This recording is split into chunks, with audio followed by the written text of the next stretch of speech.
Hello, everyone, and welcome to the 42nd Annual Passaic Coaches Championship Association Wrestling Tournament. We are here, a little flustered, got a little running down with getting everything done, but we're on the air, we're ready to go. I am Donald J. Brower from Garden State HS Wrestling. I know a lot of you have watched the Morris and the 100 and Warren Sussex. Usually we bring in a coach or a wrestler, and I think, honestly, this is probably our most star-packed wrestler we actually have calling commentary with us. For you to don't know, I'll give you a little rundown on his resume. 34-1 for Pompton Lakes at 189. His only loss that year was the Damian Hahn 10-8 in the finals. He was a PCCNA champion and an OW, 4-year starter at Harvard, second in the EIWA as a sophomore, top 15 national ranking. And then when he was done with that, he came back and led DePaul to not only their first title here, but their first sectional title. Brad Soltis. Brad, thank you for joining me. Good to be here today. I'm looking forward to some good wrestling. I was talking to a few people here. I know a lot of the coaches. I know a lot of the refs. This is a tough tournament to win. I've been here competing 4 times. I only won it once my senior year. So Passaic County's it's a deep county, and we're going to see some good matches today. But I would say that the keys, you just want to have fun out there. Trust your preparation. You know, do what's gotten you here, and don't get cute in the finals, and just let it rip.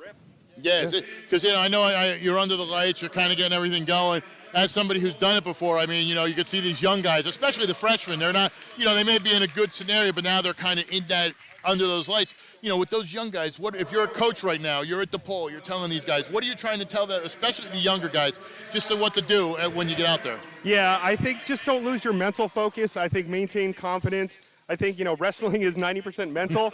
So you just have to have the right mindset. Don't get intimidated because you're on center mat, because the lights are on you, and all the eyes and the spectators are on you. Just trust what's gotten you here, and like I said, have fun. Just enjoy it. Next year's not guaranteed if you're an underclassman. So just enjoy and make your mark. Like just let everything hang out there. Whenever I wrestled, I wanted to perform for the crowd. I got a lot of forfeits my senior year. I didn't like that. I just like performing. And so I feel like that's the advice I would give to my wrestlers when I was a coach. Just all the technique you practiced in the room, in the wrestling club, just bring it out today.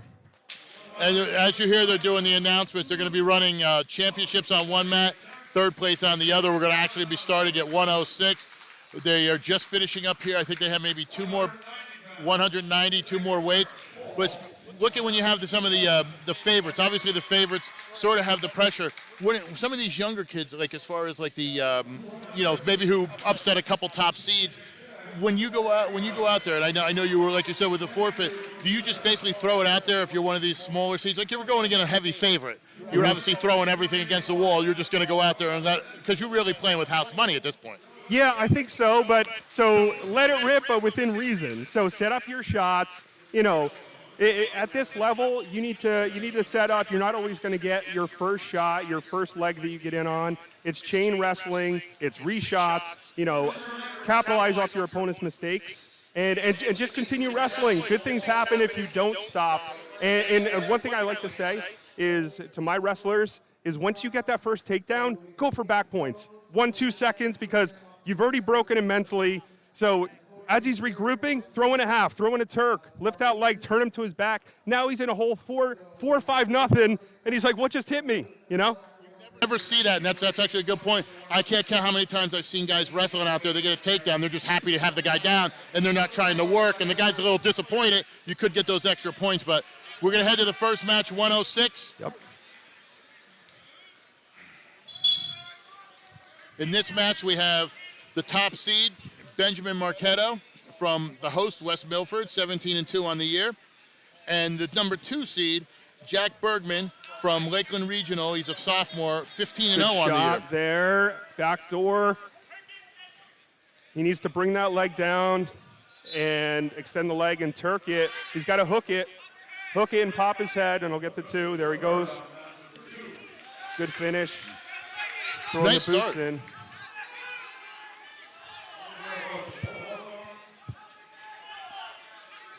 Like you were saying, trying to get some back points out of that, not just sitting up there. And the bottom guy's doing a good job. That's how you get the boots out. You come under it, and you get pull it over your head, and you'll free yourself. These lower weights, they're always kinetic, really high energy. It's like the little Energizer bunnies as they're out there. I was a heavyweight all my life, so it was just basically sumo wrestling, slap fighting the whole time. And then a big toss at the end. It thuds on the mat. You tried to score in the first period because I used to wrestle at Warren Hills for Jim Reynolds when I was out there. And he used to say, Brower, I need 6 good minutes. I go, Coach, I'm fat. You got 2, 2.5. And then I'm going to lay there, and the other guy's going to lay there, and we're going to the ultimate tiebreaker. That's how it works. So I don't get this big running, Coach. 6 good minutes of pushing. Warren Hills, though, those are some tough teams. Brian Olmez, Yeah, Dave Folks. Brian Ohms was my wrestling partner. He was a junior when I was a senior. I wasn't great by any means. I was in there when Justin Kalus was a freshman my senior year. So I got to be in there when they were finished the end of their really good team runs, and we're going on the individual runs. And the team looked, I don't know if you've been keeping track this year, the team this year just won their first match against Phillipsburg in 32 years. Unbelievable. Yeah. But Great they team. were loaded. Ryan Kanuski, Warren Hills, the Streakers were absolutely loaded. We had the mid-90s. White brothers. I mean, we had ridiculous amount of people. The Storms, the Knutsons. I mean, we had ridiculous how many we had. Region the one. Reinhardts. Region 1 was a meat grinder back then. Yeah. If you emerged from Region 1, top 3, you were placing at AC. Oh, that was a given. That was one of those really tough up at Wallkill. It was just amazing. The popcorn smell every time you walk in. I used to love going up there and covering it. And when I started this site, I actually reached out to David Hughes. Excuse me. What I was going to say there. So he let him out. Wes Milford immediately attacked as the kid was taking a breath. That's what you got to do at this elite level. You want to beat the top guys. That was a good job there.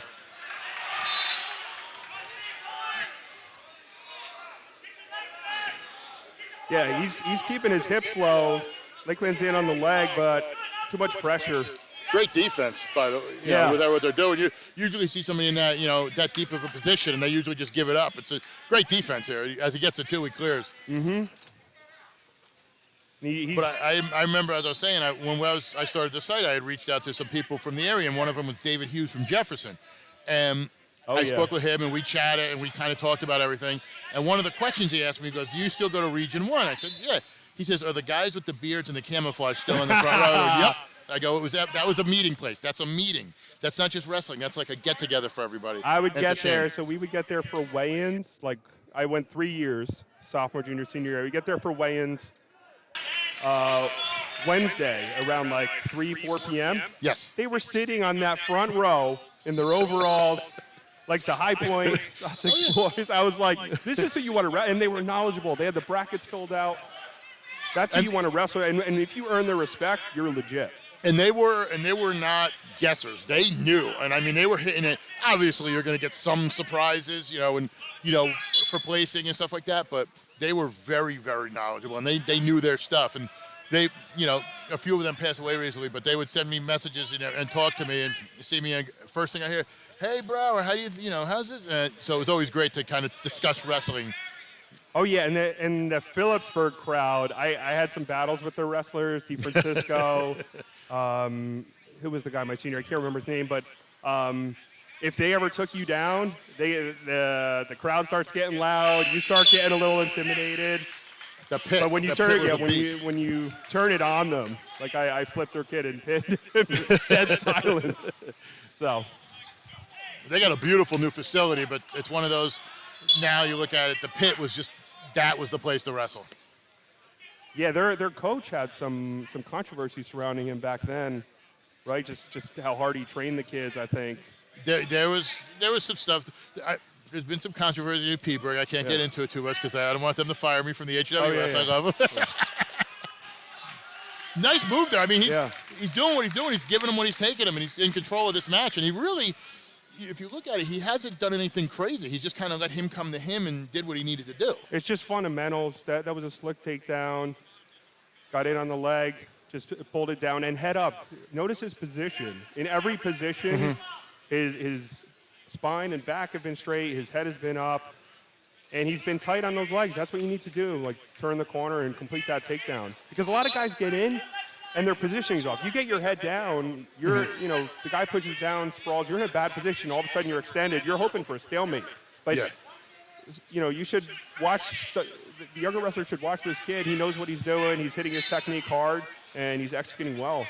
And he's moving, too, because a lot of times when you get, especially somebody up this late, they're going to kind of ride and try to hold him down. He's still moving, still working, so they can't try to get him with a stalling or anything. He's working the entire time. Yep. Well, that's the name of the game, wrestling. Work for the pin, And he's doing a good job of it. I've just seen too many people, especially when you get to, late in the third, they're up big. They're kind of like, I don't want to go for anything crazy, and they kind of just sit there. But I mean, he's still moving and trying to get the points. Yeah, looking for turns, and not letting the guy on bottom take a break and get that easy escape. So that's what you want to see, and that's what the fans come for. Continuous wrestling for 6 minutes. And these are some of the top referees. I mean, you see these guys down in States. These are some of the best referees in the area. Oh, absolutely. I was just telling Bush and Dixon, I see him every single year when I go down to AC. So I'm hoping to potentially join their ranks at some point. Listen, that takes a special man to do that because you're getting half the people loving you, half the people hating you. My wife asks me all the time, why don't you ref? I said, nope. I'd rather just have all the people disgruntled with me. I like that approach. There's some controversial calls. Oh, that was my go-to move in high school. A nice Turk. He's elevating the leg and gets those backs and he should get the major here. Beautiful. Late move, took advantage. That's good for the team race for West Milford. So well done. I know I think West Milford's in striking distance from Passaic County PCTI. I have to get an update on the score. Yeah, every point counts at this level. Oh, yeah. So well done, getting back points in the waning moments of the third period. Throwing it right there from a regular to a major. Yep. Before we head to the next match, I want to thank one of our sponsors. We're going to thank Champion Athletes, Dan Wernikoff, Sports Nutrition. Dan Wernikoff is a big proponent. He will help you get better as an athlete. Dan Wernikoff at Champion Athletes helps football players, hockey players, wrestlers, non-athletes, in-state, out-of-state. Dan Wernikoff, Champion Athletes, PJ Casal, and a lot of the guys at Del Bar interviews him, Pat Glory. He is the person you want to talk to if you want to take that next step in your wrestling game. Champion Athletes. I also, before they yell at me later on, I apologize. It's the 42nd annual Passaic County Coaches Tournament. I got a little flummoxed with my words, so I didn't want them to think it's when I said association and then mess it up with the tournament. Just making sure, just cleaning up some business.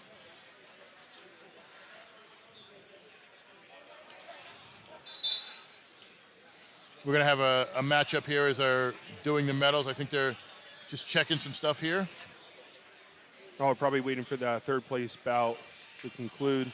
Oh, that is true. They're running them at the same time.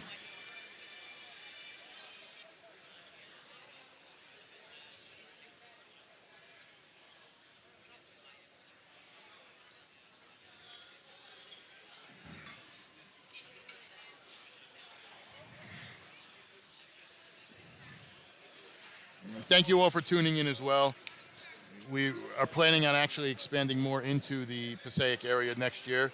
So Garden State HRS Wrestling will be expanding. If you're interested in bringing Garden State HRS Wrestling to cover some of your regular season matches, just click on the email up there on the top right. We'll come to your show. We'll come to your schools. We'll film, be commentary, live cameras, everything. Make every match feel special at GardenStateHSWrestling.com. Finished up down there. Looks like the young man at 106 from Hawthorne has won third place. That would be Caleb Ambrose, a sophomore.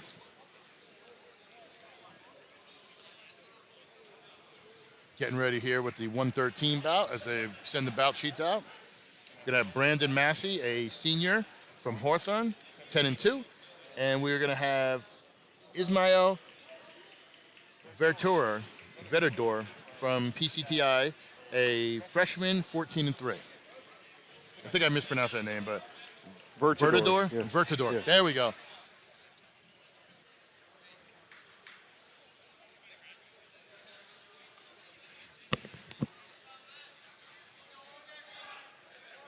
I think we might actually get an appearance, from what I understand, from Steve Begg at some point. He's en route. The world famous Mendham head coach. It depends on famous or infamous, whichever coaching sector you talk to. Stevie's a good guy. Oh, one of the best. Well, this should be interesting. We have a tall and lean body type. Well, we'll see if he uses that length to his advantage and leverage. I always wonder when it comes to somebody like that with the leanness, because when I was covering Par Hills, they had a wrestler who just looked like all arms and legs. Is that tougher when you're like somebody who's more lanky than size-wise, because you kind of understand what you're getting? At 189, you're kind of getting big kids, so you understand it when you wrestled. It must be strange. Yeah, it's true. The leverage is deceptive with tall, like long wrestlers like that, long limbs. Mm-hmm. So, for example, I once wrestled Cale Sanderson at the Olympic Training Center. Okay. We were doing these bear hug live goes. So we bear hugged each other. He beat me like 25 in a row. And I was like, how are you beating me?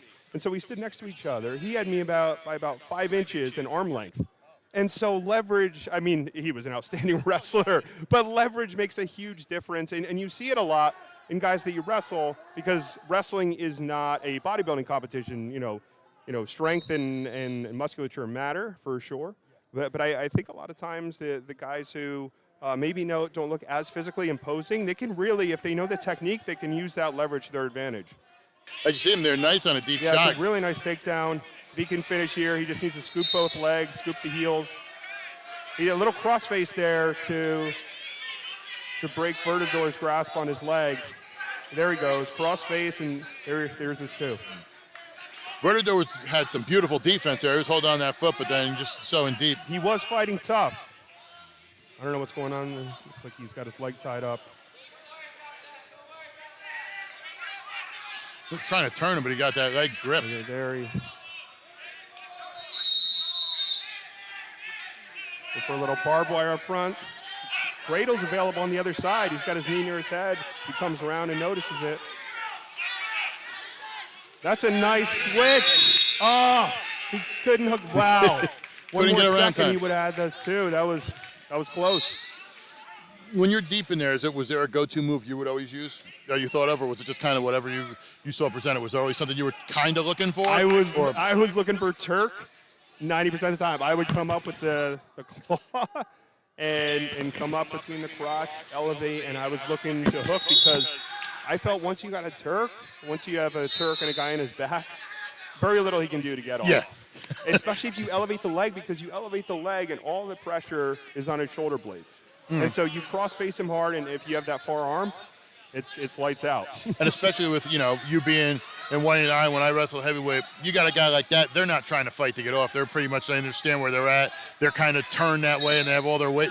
They're not, there's not too much fight coming from them, at that point.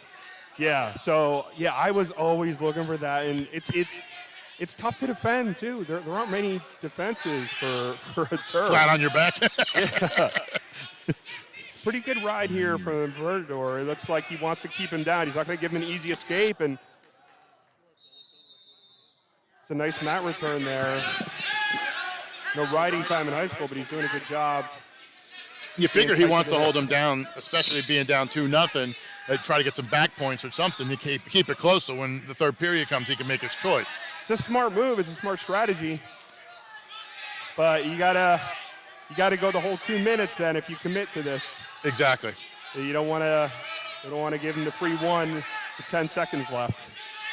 I've seen so many people do that, especially in some of the matches I've watched, where they take offense and reversal. That's even worse.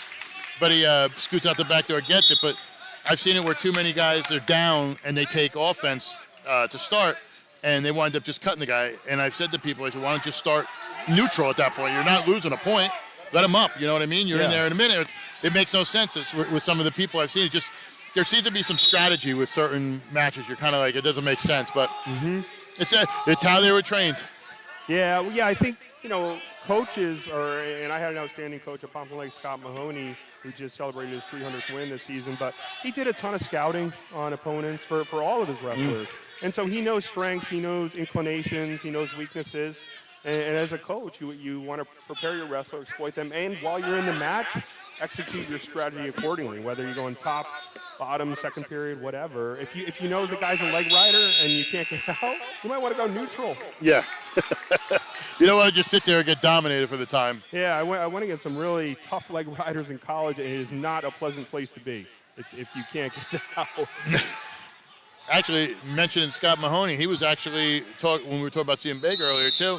They were the ones that were, proponents of not only us getting this, but us expanding in the Passaic County next year, because they've been saying, "Oh, we love your Morris stuff. We wish you'd do it up here." So now I get the option.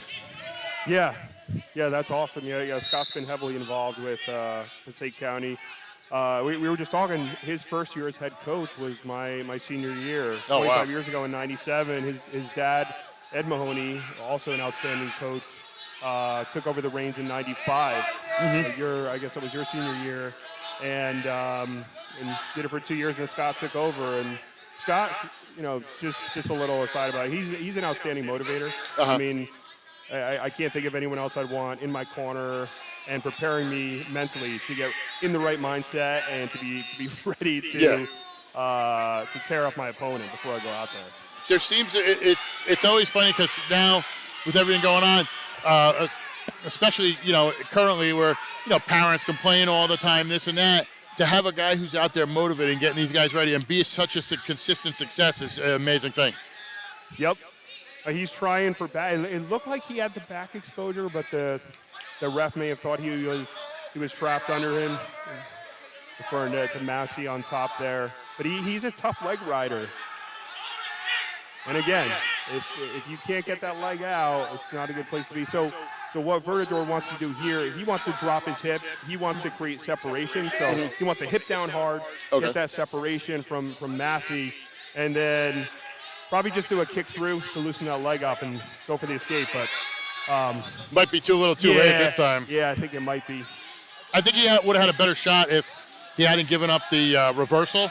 If he'd only gotten one and escape, now you're talking a different game. It's 3-1. Maybe he could do something, but now, even if he does, he's got to throw him those back, and I don't think he's going to do that within 4 seconds. And that near reversal at the end of the first period, 2 more seconds, he would have had that. That's a whole different game changer. Exactly. Like that, as you have your champion at 113, Brandon Massey from Hawthorne. That's what people don't understand is when you hear people say wrestle 6 minutes. Those first few minutes are just as important as those last 2. An early mistake, and along those lines, it could come back, and then it changes your whole game plan in that last 6. Oh yeah, every second matters. So good match there, good win by Massey, taking home the county title. Now we're going to head to the 120 matchup. The top seed Connor Kerwin from Passaic Valley, 15-1, versus Jake Santers from Wayne Hills, and these two men have met before. I know they're friendly, but early drop, nice and drop. that's it. 7 seconds. You didn't even finish the intro. No, I don't even know if we had our placard up yet. Wow. Kerwin, highly combustible material. Unbelievable. He doesn't get paid by the hour or the minute. I might need to see the replay on that. I turned my head for a second. Well, yeah, for all you folks that are watching this, we're going to put the replay up 3 or 4 times when we re-release this so you guys can see the whole match. That's almost like a TikTok video, twice. Wow, wastes no time, breaks no sweat, and is Not at all. Passaic County champion at 120 pounds. Well, I'll tell you what, he gave us a little time. We could do some business. We could do some sponsors. That's what we got as we have a little time here. UPWA Pro Wrestling. We're talking about Scott Mahoney and Steve Baig. UPWA Pro Wrestling was a part of Pompton Day. Will be a part of Pompton Day next year as well. It is the most exciting pro wrestling company in the area, up and down the East Coast. All your top stars, future, past, anytime you want to see pro wrestling, theupwa.com. And Champion Athletes, Dan Wernickoff, championathletes.com. He will help you get better. If you are a wrestler, if you just want to get better in life with your nutrition, Dan Wernickoff, Champion Athletes, he will be the guy you need to talk to. He has worked with PJ Gasol. He has worked with them. He will help you.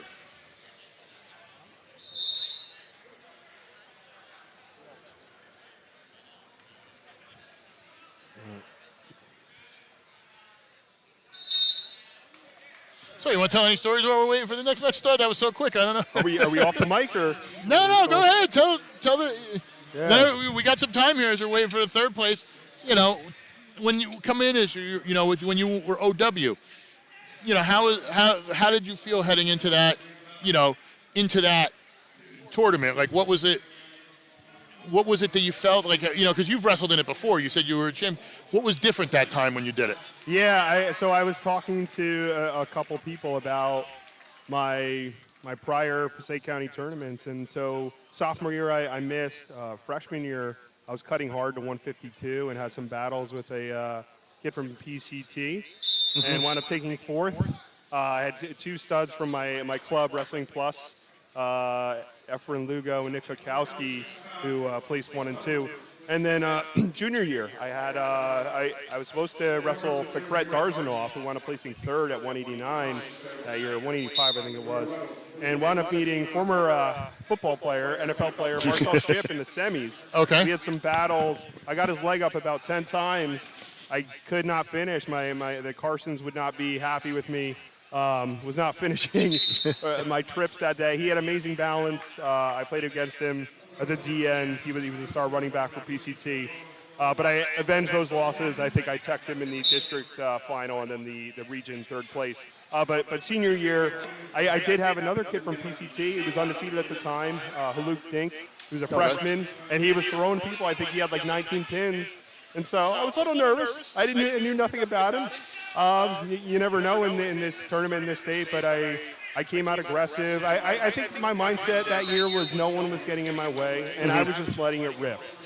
I would just going hard, and I was leaving nothing on the mat. I had a lot of people work with me in getting the right mindset my senior year, but I think it was just, okay, this is my year, and nothing stopped me. And I think it wound up being a first period pin after a couple takedowns, and I think it was a Turk.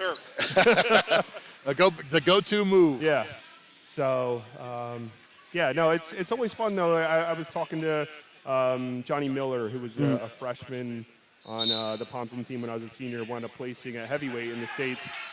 And just about, I think we came to West Milford from the time we were kids for the district tournament, and just the positive emotions pulling into this parking lot of folks. You know, there's just been so many good memories here, your teammates and everything, and all. I've recognized so many coaches, the PCT coach, has been doing this north of 30 years. Yeah. Mike Blakely, who lives in my town, the West Milford coach. Scott Mahoney, obviously, and a bunch of the referees. So wrestling it's a tight-knit community, and I'm sure you experienced that when you travel around the state as well. Oh yeah, you see the same people, and you know it's always like, hey, how's it going? And when you're there, it's like, how's everything going? Like I'm really friendly with Vin Russo. Yep. He's one of the greatest people. He'll talk to you about wrestling. We'll chat. And then a lot of times his and I's conversations at maybe states has nothing to do with wrestling. He'll ask me about my wife and my family. And, it's one of those, people don't seem to understand it, because it's funny, New Jersey, how they are with wrestling. I try to explain it. I have family who live in North Carolina, and it's a different ball of wax for them. Yep. And people are like, oh, really, wrestling? I go, yeah. And the only way I could think to describe it is when I tell people, I go, if you want to look at wrestling in New Jersey, consider football in Texas. Yep. That's the only way I can describe it, because, everybody has their stuff, and I know, I'm not exactly sure how North Carolina works. My nephew is a freshman wrestling, but I think there's a bunch of different breakdowns, like how they have their school size, almost similar to groups. They don't go down to one champion like we do.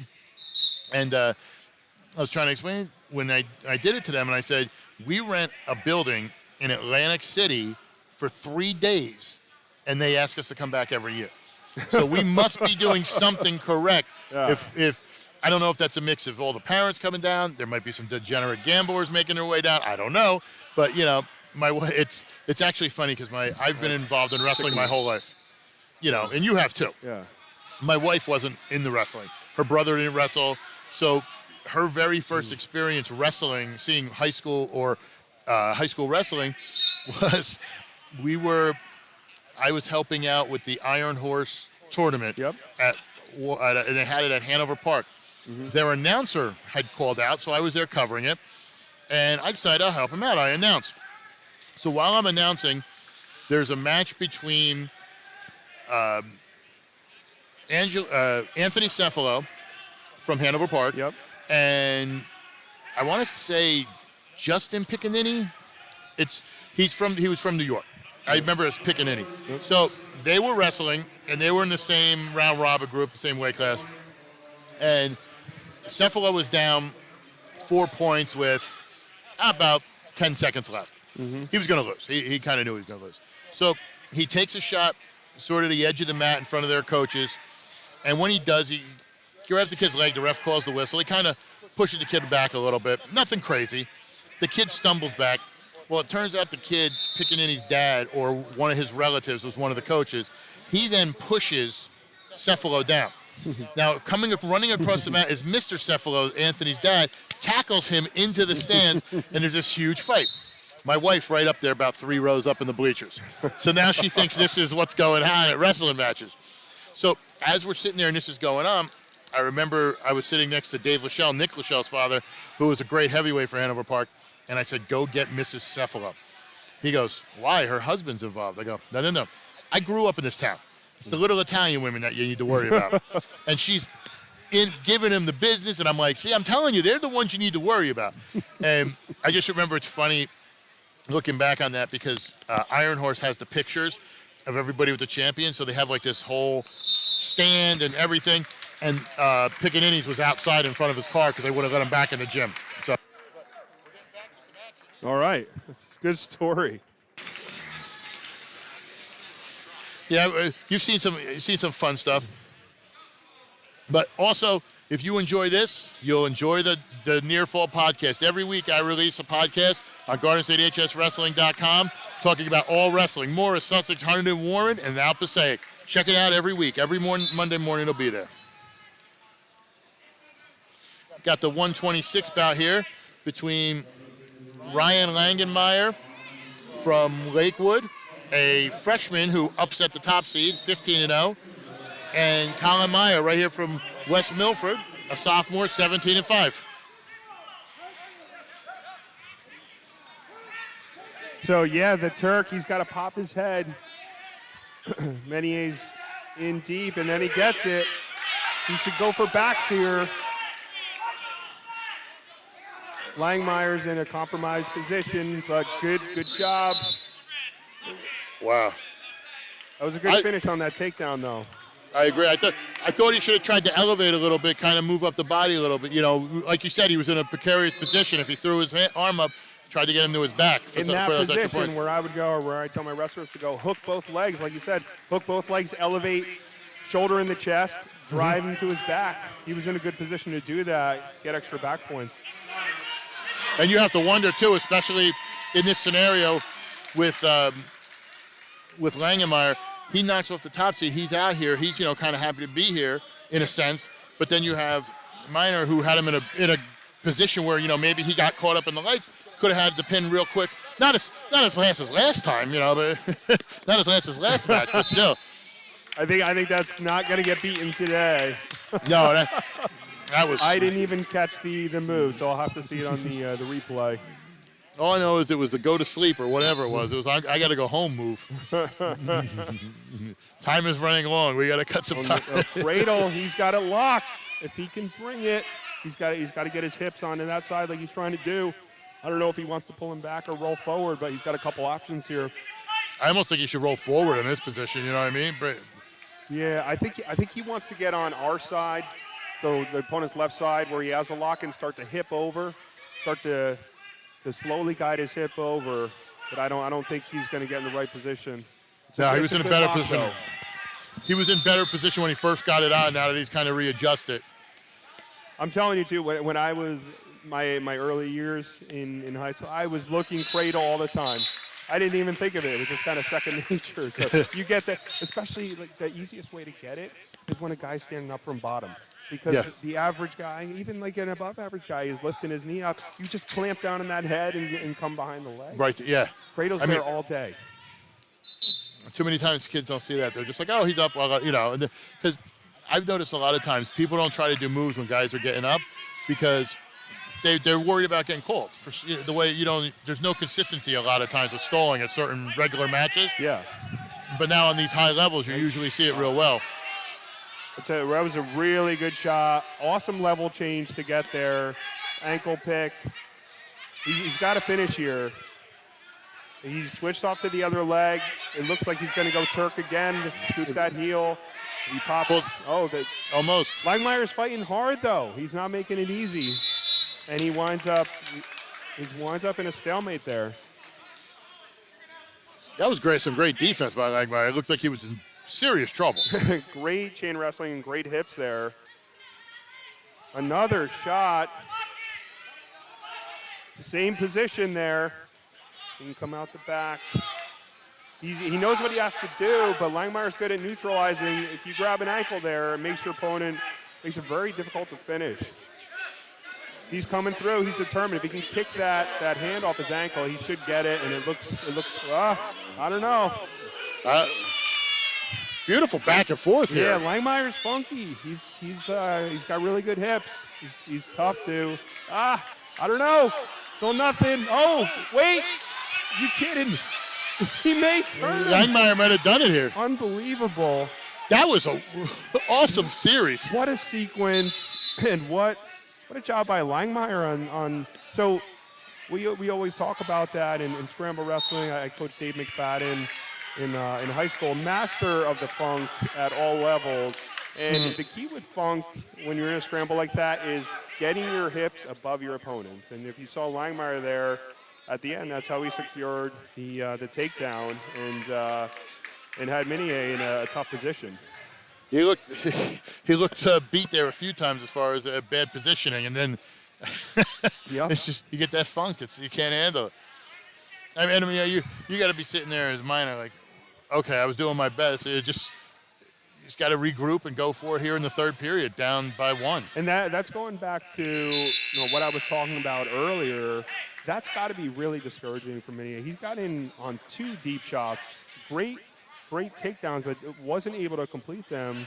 And so it's got to get Langmeier's got to be in his head right now that I can get in on this guy, but I haven't finished. I've only finished once.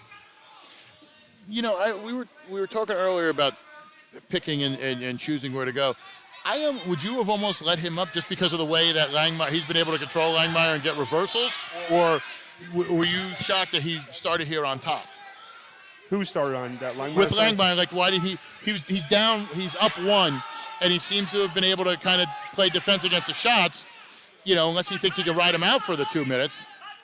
He looks like a leg rider to me, and so he has really good hips, and he got a little crab ride there, and leg riders, to start the period, that's a long time to commit. You're right, in a 3-2 match strategy-wise, but he must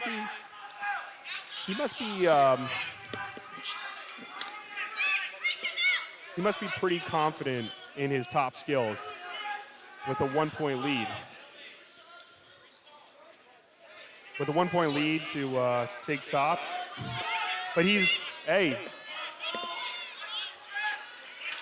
ridden him for a minute so far, so it seems to be working, and Minier is struggling getting out from bottom. He's got him flat on the mat, which is, as a leg rider, where you want your opponent. He's working that power half. Yeah. He's got to do something here with only 35 seconds left if he wants to. Yeah. And this may have been what happened in the semi bout with the top seed. Yeah. But those 2 that Minier had, the one at the edge was so close over here. That second takedown, I thought he had it. But it looks like it's going to come to cost him. They're calling for, some of the fans are calling for stalling, but at this point it won't matter. 3 seconds left. Langmeier's your champion at 126. Good close win by Langmeier. 3-2.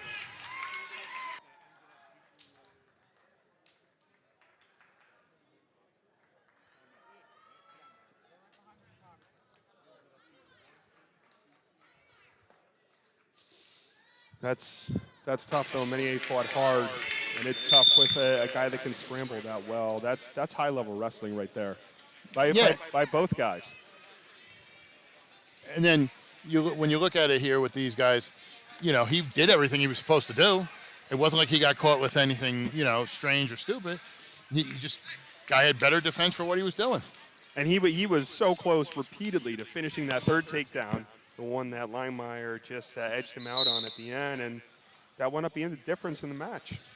As we head to the 132 bout here, we have the top seed from PCT, senior, Steve Conathium Pere, 15-2, versus Attilia Valley, a senior, 14-2 from Wayne Valley.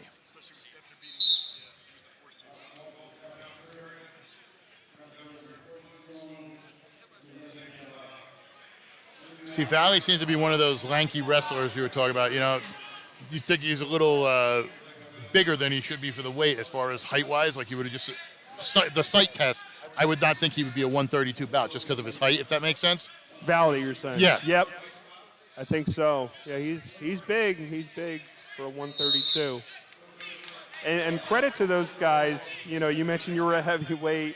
I was a 189, but I trained multiple times a week, and Scott Mahoney would put a bag of ice in a thermostat, so we sweat so much that I didn't have to do much weight cutting outside of that. So, no lie, on the day of a match, I could have one slice of pizza from Tony's Pizza in Pompton Lakes and a soda, and I would still make weight.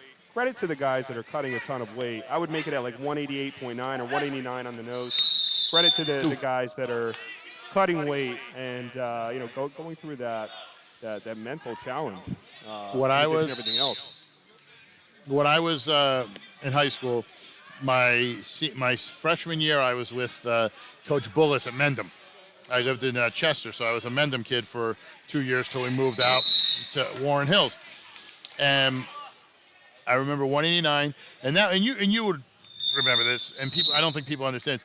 There was no cap when I first started wrestling. If you were 195, you were wrestling heavyweight against big kids. Oh yeah. I was like 300-pound kids, and I tell these kids now, like I was like 195, and they're like, go out here and wrestle this guy. And back then, a lot of the guys were really fat. They weren't like in shape like they are now. They were just really heavy set guys. Mm-hmm. So they put in the 215 in the cap when I was a senior. So I had gone to 240, and I was a senior at 240. So like you were talking about Storm and everybody cutting weight, I'm sitting in there with the other heavyweight who was 230, and we're eating pizza and we're eating subs. We didn't care. We couldn't go up. We couldn't go down. So I always felt bad for those guys running around, but I'm just like, I didn't feel that bad. I wasn't running with you. That was like our heavyweight in Harvard's team. He was probably like 215, 220, and everyone else is sucking weight, looking gaunt on the flight, and he's ordering multiple rounds of entrees. Yeah. So yeah, it's nice to have that. But looks like pretty evenly matched here so far. Seem to know each other, seem a little tentative. Let's see if someone opens up here in the second, starts putting some points on the board. From watching both these guys so far today, they seem to be the one, they'll take advantage of the other's mistakes, more of a defensive reaction type situation than going out there and throwing moves. Yeah. Which it just, when you meet those two guys like that it always makes for an interesting bout. It's a game of inches, cerebral, like a chess match. And so yeah, you don't want to be the first one to make a mistake because you know coming back after those points is going to be tough. What I think is interesting about that was I think if he hadn't gotten the earlier stalling in the first, he would have tried for a mat return, but they knew he was close to getting another possible stalling call, so they cut him. Yep. They had him cut right there. And that could change, something like that could change the complexion of a match. You don't know what's going to happen 1-0 here. Yeah, so in a match like this, when you have a guy at your level pretty evenly matched. The key, like I said before, you want to get angles in your opponent. You want to get them in bad position. So set up your shot. You're not shooting. You're not diving. You're not shooting straight on. You're clubbing the head, faking a snatch, getting him off balance, and then cutting a corner, getting his arm, clearing his arm and his head out of the way, and shooting at an angle. You don't, low percentage shots when you're diving or shooting straight forward on a tough opponent like this.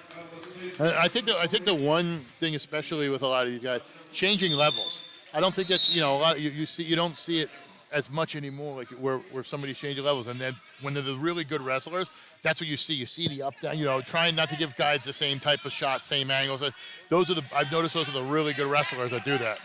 Yeah, when you think back, like you mentioned earlier, like Damian Logan, this classic level changer, and he would just blast double people, get in deep on his shots.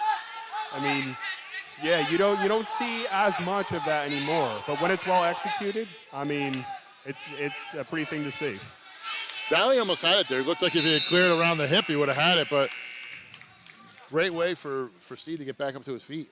Yeah, good defense there from the PCT. You don't want to try that name? Let's see if I can get it. Quintanum Pere, I'm going to go with. Quintanum. All right, we'll go with that. I'm a recruiter for a living, so I try and sound it out before I have the initial call. Well, that's the fun part. I live in East Hanover, so I know there's some weird inflections on some Italian names, so I always have to ask him, like, just how do you say your name? I want to make sure I said it right. I even asked Valley. I said, how do you say your name? And he's like, Valley. I said, so like Valley, like Passaic guy. He goes, yeah. I was like, okay. But sometimes when people spell it, they put the inflection a different way. Funny, the first recruiting job I had and the guy I trained under, when he called someone the first time, he would say, is it blank? Like, that's the way you got to do it. Is it Kevin Bacon?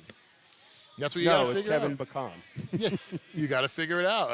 That's why I tell people, I'm like, listen, it may sound stupid to you, but I want to make sure. I'm not going to have a bunch of people upset I mispronounced your name. Yep. So we got it's like a tough, tight waist ride here.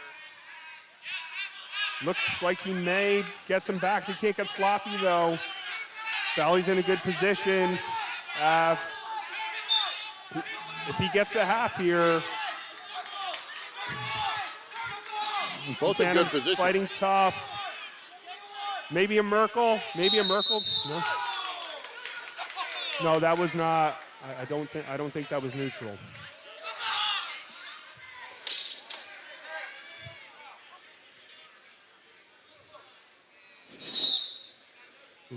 But that wasn't neutral, so I think that was the right call. I think some of the coaches from there as well are a little upset about the early stalling call. I think they were upset that they felt it wasn't the way it was going. It wasn't being called the same way for both guys. I didn't see that. For stalling there? Well, they had originally in the beginning, there was an early first period stalling that was called on them that he wasn't thrilled. Oh, nice! Beautiful! Got the back punch. We might got a pin here. That was a nice little chin whip to his back and just beautiful. Amazing technique. And that's almost where those once again the lanky wrestlers just was able to. You're right. Get those arms around. It's like wrestling an octopus. That's composure out there. I guess it was more of a lat whip, but impressive scoring from the defensive position from his feet, getting the takedown and the pin. And that we're waiting for the other match on the far mat to finish up there at the third place consolation. We'll do some business. Champion athletes. Dan Warnikoff, if you're a wrestler, if you're a football player, basketball player, any type of athlete. Hey, if you're not an athlete, if you live in state, you're out of state. He will help you get healthier with nutrition. We talked about it earlier with cutting of the weights and stuff like that. How horrible it felt for the guys that cut the weight because they had to, usually put on the trash bags, just run it around. His nutrition will help you lose the weight as it goes. Dan Warnikoff, champion athletes. He is the man to talk to and has helped numerous wrestlers, including somebody you'll see a little later on, PJ Casal. Gonna head to the 138 bout here. We have Ricardo, Balanzategi. I'm gonna go with that. Balanzategi. Says Tweggy, thank you. From PCTI. He is 14-3 versus David Hammerly from Lakeland, 8-3 heading in. Another PCTI wrestler. Let me ask you, I'm new to the area. Do they refer to it as PCTI or is it just Passaic County Tech? It was PCT. Okay. When I was in high school. Yeah, I guess they added the I. Institute? I don't know. Yeah, probably. Okay. There were one of the largest, if not the largest, public school in New Jersey. So, not surprising they have a strong presence here in the finals. That was a nice little takedown to start it off. And they've actually done really well. We're going to get an update on the team scores, but I know they won it last year. The last time it was held, obviously last year due to COVID, there was no tournament, but they ended DePaul's 7-year streak of titles. And I had, I think, mentioned I was a part of 2 of those teams, and I think our first one in the 2013 season, and then 2014 as well. And yeah, I worked with Keith Carson and the guys there. Keith Carson, tremendous technician, tremendous coach, and great at building a program and developing talent. So, but great job by PCT breaking that DePaul streak. They have a lot of talented wrestlers in their program. And they've been one of those teams, especially they were very good, 2010. And, obviously, just with the paying attention to everything you see, you always get a guy here, a guy there. But they've been on such a run, and you keep seeing, Passaic County Tech placing high in tournaments individually and team. It's been, that program's really on the rise. Yeah, Hammerly's trying for a turn here. Trying for a turn here. I think he needs to get under that arm, guide it over. He just got to be careful. He doesn't get it potentially dangerous. He's in that position. He's only got 2 seconds left. Yeah. And that too, just getting those 2 points and getting the ride out. So now it's a 2-point gap starting period. That's a huge advantage versus a 2-1. And that's got to change his mindset because you figure you're down 2, you trade the 1-1, you don't know what else is going to happen with everything. Yeah, and now Hammerly gets out from bottom. So it's a 3-0 gap. And this is actually a huge match for team scoring here because Passaic County Tech's in first place with 167.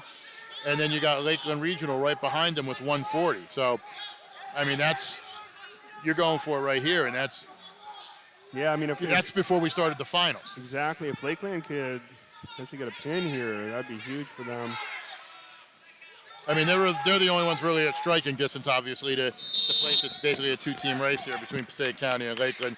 Wayne Hills has 113, but they're not going to be able to catch up. Yeah. And this is also, I tell a lot of people this when they, cover Morris County and everything. They go, well, DeBarton has so many champions. DeBarton, when I cover the Morris County tournament, they always wind up winning it before they even go into the finals because they always get those kids to the semis or the quarters or third. It's always the other kids that you don't see that advance. Yep. It's such a team effort to be able to do something like that. Yeah, I mean, that's big. And then the bonus points. You get pins, you get majors, you get techs. Those add up quick and outpace you from the other teams. Tough leg ride here. He may get the ride out too this period, but he's going to have to look for some back points because he's already down 2-0 to get back in here. Yeah, he has to look for at least something to see if he's trying to make a mistake. And I think the Hammerly's coaches are telling him that just don't. Even if you don't get up, don't give up anything. Try to get up, but don't do anything crazy. Yeah, he's leg riding. He's got to go power half if he wants to get any points here. He might just be looking for the ride up, but I think you want to win this match, you got to put some points on the board, especially when you're in the top position. He is tough with the legs. Oh, tough position to be in with that shoulder. Now, I'm going to ask you a question when we get to the third period if it stays this score, because I'm going to give you a scenario. But we'll see if it comes to that. I don't want to bring it up before it happens. We'll see what happens. What do we got? We got 18 seconds here. This This is critical, and I think Balance and Twiggy may get the ride out here for the second period. Pretty impressive on the top position. Not easy to keep a tough guy down for a full 2 minutes. So now my scenario. He has the choice. Because of everything that's been going on, then I must have misheard. I thought he had taken defense to start the second period. I mistook that. I thought if he chose, he should just let him up because it'd be 2-0, and he's not being able to turn him. So essentially, he's playing defense with that. Let him up, have the 1 point, and then take him down. He's looking spladle here, but I agree. Yeah, I agree with your. Oh, he may get it. He's got the back of the leg. He's got the leg hooked on the one side. Broke that grip. So, yeah, he must really trust himself on top, and maybe he knows Hammerly's just really tough to take down his feet. So he's gonna go with where he's best. Yeah, he just got to try to do something there. I mean, because the second period proved he didn't get him really around, and Hammerly wasn't going over, but didn't get up. I mean, now it's it's almost forced to have to do it. Yeah, but he's got a minute and a half. But the Lakeland fans giving it to the referees about how it should have been the second stall. I miss that. I miss fans yelling at referees. 1 year when I was in Region 1, and I think it was just, it may have been the environment or what, and there's just kind of odd timing. But one of the refs fainted after he called a pin for a huge upset on Friday night. I think the 1 seed got pinned. And the crowd, it was just euphoric in there. The ref was okay. It just he wound up fainting. That works. When I did regions last year, I was at Mount Olive and Union, and you could hear a pin drop. Like you could hear the coaches yelling at the kids. And I remember joking with the referees for one of the matches, and they literally hadn't hit the bell or hit the whistle. And I yelled stalling, and because I was like, I wanted them to feel like they were at an actual match. They hadn't even started the match yet. Oh, he's got it. He's got this ladle. Unbelievable. He's committed. Wow. Unbelievable. He's got to do something here. Now he's in a tough position there, but he's holding on. That's going to be a stalemate. They might hit him with another stalling, though. He's just holding on. He holds on. He's in an okay position. How many backs does he get? He get 3 or 2? He got the 3, and now he's holding on. You got to call a stalemate there. He's got the leg locked with both legs. He's going to get the W. Committed to that spladle.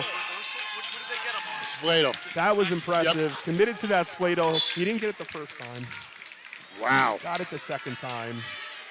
That's and didn't take bottom that's 4 minutes of being on top against a very tough opponent. That shows why I talk and I don't coach, because I would have turned the upset. It looked like he knew what he was doing. And I think 3-2. I think that's going to be, you had alluded to the team score. I think that's going to be costly, especially a PCT Lakeland match. Lakeland relinquishes. They had that 2-0 lead. We got another matchup here, though, between Lakeland and Passaic Tech with James Conklin, the number 1 seed, 13-3.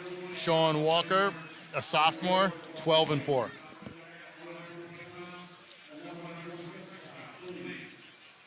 We're seeing a lot of PCT in Lakeland today. Oh, of course. That usually when you see the top 2 teams, you know it's a good tournament. Yeah. I wonder if they've had a dual meet this season. I think they'd be pretty evenly matched. Very. A lot of toss-up bouts. Especially that last one, right? Exactly. I don't know if that happens again, if they meet 5-10 more times. Yeah. But he tried to split him multiple times. Very creative on top. Didn't just sit there.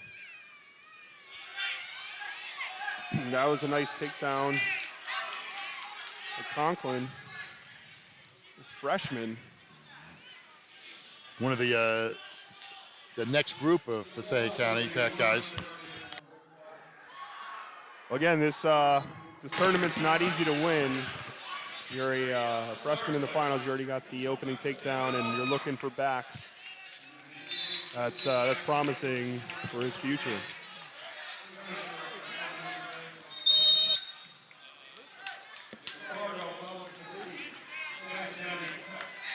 The cheering you hear is for the third place matchup. We don't know the score yet, but they're down there cheering for that. It's right in front of the hometown crowd there.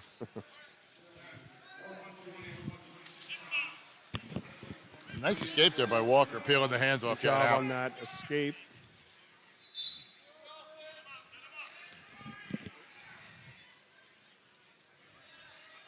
I think Walker's just got to he change his level a little bit there, protect his legs. Conklin looks very active. He's probably going to attack again soon.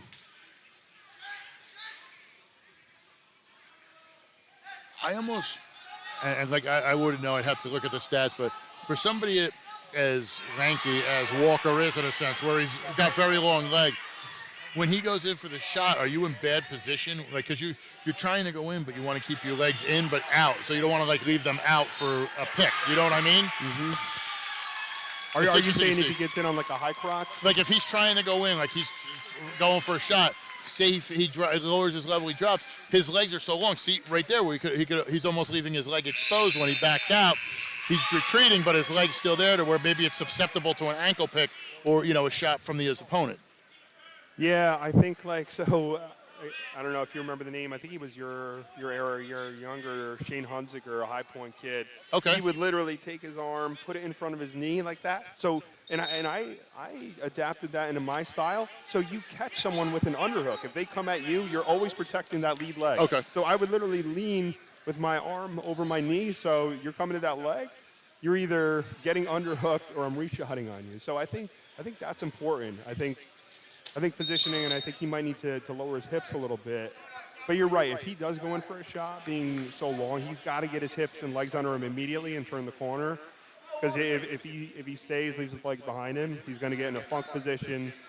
Conklin is going to grab ankles, and it's not going to be good. Yeah, I remember that because that's he would do it with the hand, and I just was like, I don't see a lot of guys do that anymore, and you always kind of see, especially the lanky guys, kind of getting caught, and it's just shocking. But yeah, I think it was Hunziker, him and Krudel, back in those old High Point teams. Oh, those teams were those are some scary. They're still a scary team, but some of those teams back then were really scary. Yeah, our region was great though. Roman Flazar, Cowley, Matt Tressler, some true studs coming out of Region 1. And yeah, I get why they reshuffled, but I don't think that atmosphere will ever be matched of Walk Hill Valley. Not at all. I remember when before I did the site, I used to work for the Star Ledger, and there always was a side on, in a sense, because we would have reporters who would go cover stuff, but when they were to sign regions to whoever would get it, I for a long time was handling Region 6 down for the Shore Conference. And then they asked me, my second year if I want to do Morris and such. And, my father wrestled at Hanover Park. He wasn't great, but he was a part of their championship team in '74. And so a lot of the people knew the name and was like, okay. And they sent us up to the Region 1, and I really enjoyed it. My second year, I was like, oh, this is fun. I got to, go up there. And then they sent me to Region 3 the next year. And the guy they sent to Region 1 was like so angry because I only had 2 mats. And I'm like, who cares? And he's like, why don't they switch it to somewhere else? And we found out at the time that region was the most profitable region out of all the regions. It actually helped subsidize other regions because you were packing that gym. It was sure it was a little bit of a long day, but who cared? It was 2 mats. You had fun. You were in there, boom. And sure, you were a little late with some of your, you're close to your deadlines, but you were making so much money in the concession stands and the 50-50. I mean, it was insane up there. If you love wrestling, Region 1 was the best because, for me, I'm just camping out there all day. Yeah. I wanted it because, there were some tough matches. The Sussex Warren, the Farm Boys. You knew you were going to see some good wrestling. So 4 mats, you can't watch them all at once, but you get 2 good matches going. You get a great vantage point from those stands. Mm-hmm. Those 2-tiered stands. That was in the finals when they had the high schoolers were kind of sitting on the edge of the mat. That was some good stuff. And that was in the Super Region days when Region 2 would come up to Walk Hill on Tuesday night. Yep. We're aging ourselves a little bit, but Well, I try to tell people, to me, I think it's, I enjoy going down to Atlantic City for the tournament. I think it's fun. I go down and cover it. I bring. When I was single, it was enjoyable, and now I'm married. It's become a shopping day for my wife to go to the outlets. We go down for the weekend. It's fun. But the competition when it was super regions, and you were fighting for it, and not saying anything against it now, but I think it's a little easier to get to states compared with everything because you might be able to not have to face like a really top guy or vice versa. Now they're taking 4. I like those old super regions. I used to love them. oh yeah. Like if you saw someone with their high school jacket on down at stage, you knew they earned it. Oh yeah, oh yeah. You had to beat some tough guys to make it to AC. My wife calls Atlantic City now when we go down there. She was so upset last year because, as she called it, the cauliflower ear convention was not happening. Because she said all she'd walk through is like Tropicana or whatever, and all she'd see the guys with the. Where was that? Knew, in AC? In AC, she knew. That's what she called it, the state tournament. She goes, "Oh, I'm going to the cauliflower ear convention," and I was like, "You can't say that." That's funny. The Beat the Streets wrestling program in New York, they've sponsored multiple wrestling events that they have in like Times Square and other areas. Oh yeah, I thought some of the wrestlers for Del Barton and such have wrestled. I think Joey Oliveira had wrestled in it, and I think Pat Glory recently had wrestled in it. Cause I remember that was a huge thing. And so the one in Times Square I went to probably like 5 or 6 years ago, and it's just interesting. You look around the crowd, all guys in suits with massive cauliflower ears and big necks. So you're just like. You're like, I know you wrestled. I know you were tough. You could just see. We joke around that there was when you go into certain bars and just look around, you see all the cauliflowers. You're like, all right, I'm not starting problems in here. It's like I gotta wait. Like I'll drink, but I'm gonna just enjoy myself. This isn't gonna be the raucous bar.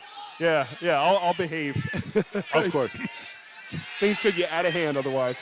Oh, Walker here. He left the legs and elevate, but I think Conklin's gonna win here. I don't know if he's. That's not 2. That was really close. Conklin gets the win here, 3-1. He is your champion at 144. Freshman champion, very impressive in a tough county. You know what's tough? Cutting weight. And you know who helps you do that? Dan Wernickoff at Champion Athletes. Champion Athletes, Dan Wernickoff has helped many wrestlers get to where they're going, and you can be one of them. Give him a call. He will help you with meal plans. He will help you with everything. Dan Wernickoff, Champion Athletes. If I could comment, I was actually a client of Dan Wernickoff's. Oh! A number of years ago. Dan is a great man and a huge proponent of the site and has been very helpful as we head to the 150 match, the championship. Nice takedown. Laith Hamdeh. We might have to do this quick.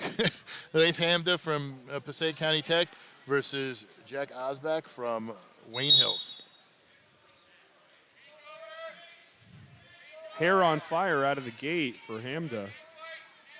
Laith actually, in the semifinals, won his 100th career match. Looking for 101. I think that might be just as special for him.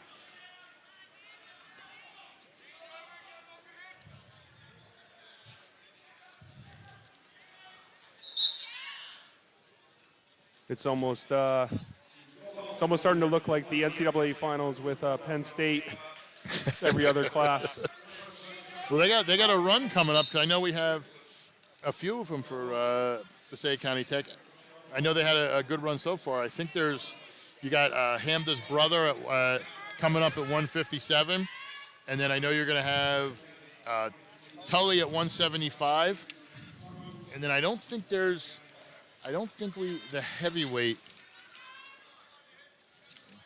No, the heavyweights are Clifton and Eastside.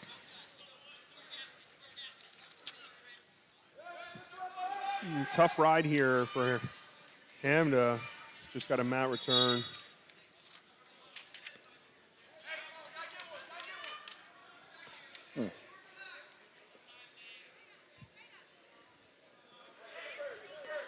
Not surprisingly, but as we go up In weight classes, the guys are getting a lot bigger, as you can see. Oh, yeah. It's actually funny. I mean, like I said, I was a heavyweight for the longest time, and it's gotten to the point, too, where I'll see kids, and you don't really see any heavyweights, if anymore. It's almost like a 215 or a 220 that couldn't make weight, and they're like sitting at 230. It's rare to see those really big heavyweights, and we got a couple hosses. I was taking their picture before, and it's going to be a real good battle. Do you remember John Green?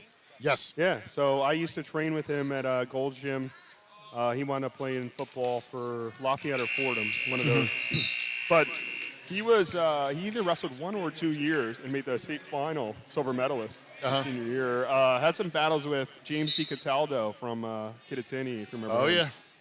I remember Cataldo. Yeah, I think he may have lost to him in the region, and I think he avenged that loss in the States. So the one that I always thought was a phenom was I think he's still in the NFL. He's a lineman, Jermaine Illuminor, who was at Morris Knowles.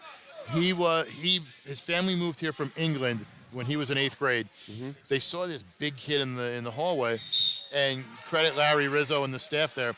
He wound up making the state final his senior year. He lost in the state final, but he was finished second for a kid who didn't know anything about wrestling and really enjoyed it. And then he wound up going to junior college and then starting on Texas A&M's offensive line, and was drafted by the Ravens 5 or 6 years ago. And he's still in the league, from what I understand. He was with the Raiders, with one of their linemen, and he was a heavyweight place. Yes. Wow. Yep. That's second place in the state. That's pretty amazing. Now you talk about football players who wrestle. They showed a lineman. I don't know if you saw the clip online, but a lineman for the Kansas City Chiefs doing his stance and Creed Humphrey. Shadow wrestling and takedowns in the end zone. I think it was their center, Creed Humphrey. Yeah, it's probably right. I didn't catch the name, but I was just like, he was a star or high school wrestler. Yeah, he got drafted, and I remember telling my friends, I'm like, they got to draft him. They got to draft him. And I mean, I'm a Giants fan, so I'm not giving anything away here. So I'm in an eternal struggle for the last 10 years. But same here. Yeah. I mean, I'm happy there's 2 championships, and the Cowboys haven't any since '95. I had to take that shot. There's some fans of mine, I'm wrestling fans who I know like the Cowboys, so I had to take that Cowboy shot with them losing. It's a great day last week. But so when they were drafting him, we wound up getting the linebacker from Georgia, and Aziz, and it was great. I was like, oh man, he would have been awesome on the Giants. I would have loved that, just mauler wrestling. And then look at him now. He's on a potential Super Bowl championship team. Yep. Yeah, and just going back to you said a wrestler who had very minimal experience. My training partner in high school, Israel Kronk, I think started in 8th grade. A lot of these wrestlers started when they were 5 or 6. He started in 8th grade. Actually won the title, 171 our senior year. Oh wow! In the waning seconds, John Garrix of Phillipsburg had legs in. Israel bumped his hips up, reached up for his head, and flipped him, and I think pinned him with a couple seconds to go. It was electric. I couldn't even imagine. I mean, I watch it, just see some of these kids, and just the elation. States is. I missed the States, obviously, because of COVID last year. It was restricted with what we had, but to be down in Atlantic City, I think this year is going to be an amazing thing again. Yeah. There's just a certain feel to the New Jersey State Tournament. It's so meaningful. I mean, number one, to make it down there, if you do get on that podium, it is a very difficult thing to do. We are one of the toughest states. We always place high at the national tournament, and we have a lot of guys representing at the college level as well.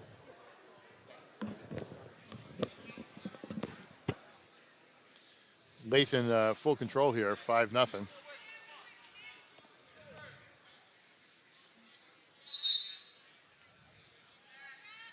Yeah, Hamdeh pretty tough on top.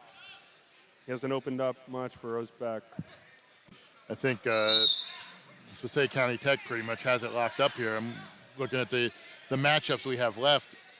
Lakeland's going to have to deal with. You got Passaic County Tech has the wrestler in the next match.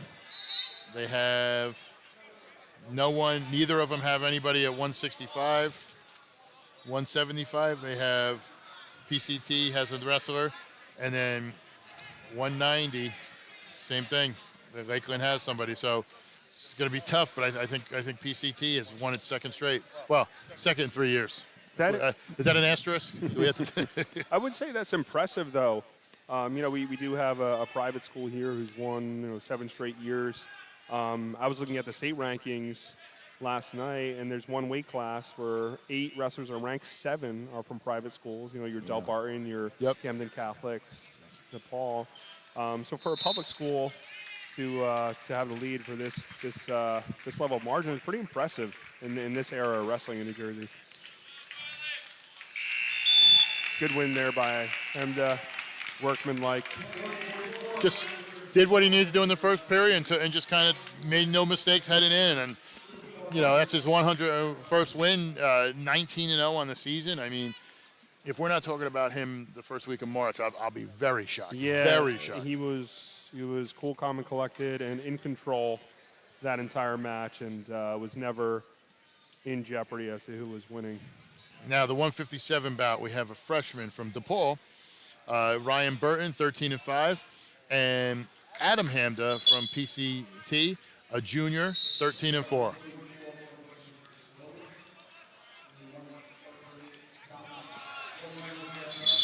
Whoa. It's like potentially dangerous.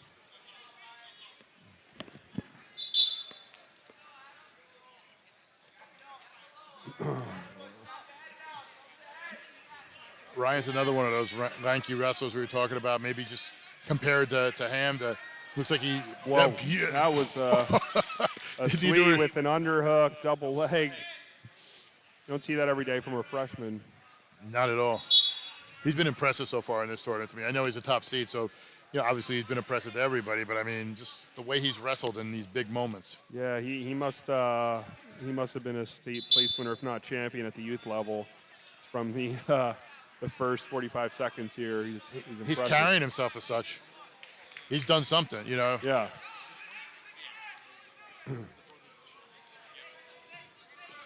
Oh, wow. He's just like a fury, like you know what I mean? Like you don't even know where to defend. He's just snapping down. It's just a fury of moves. Very, very slick, very confident on his feet. So yeah, talk about wrestlers we're going to hear about in March. I wouldn't be surprised if it's Burton for sure. And don't forget, he's only a freshman. We're going to be hearing about him for a while if everything holds up. Yeah. So very impressive. Two slick takedowns. And under a minute here in the first.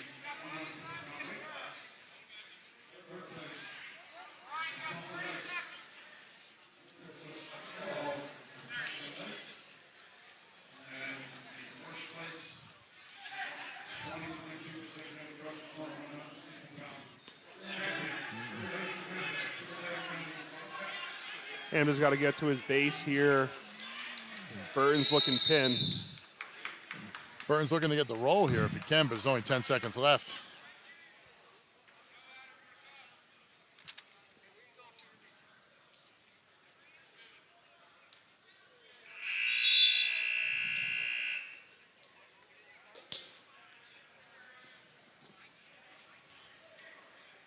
Yeah, there's a little height difference too. Burton's pretty tall. Yeah, I think that's kind of part of it too, because even though he's short and stocky, Burton just seems. Oh, you see what I mean? Like it's almost like he's. The only way I can explain it when I look at him is if you're looking at and you play Madden and you hit the super fast juke move, like he's just like boom, like he's in fast forward and you're standing there. Yeah, he's wrestling like house on fire.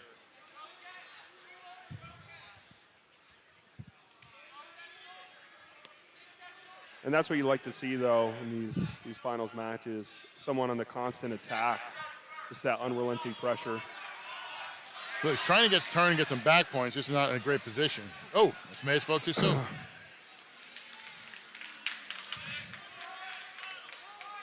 Hamdeh's not making it easy to get a turn here. He's fighting tough from bottom, but Burton, you can tell, has a broad array of moves from top, and he's looking back. He's trying to get the post and get the roll there. He got cleared that wow, elbow. That's tight.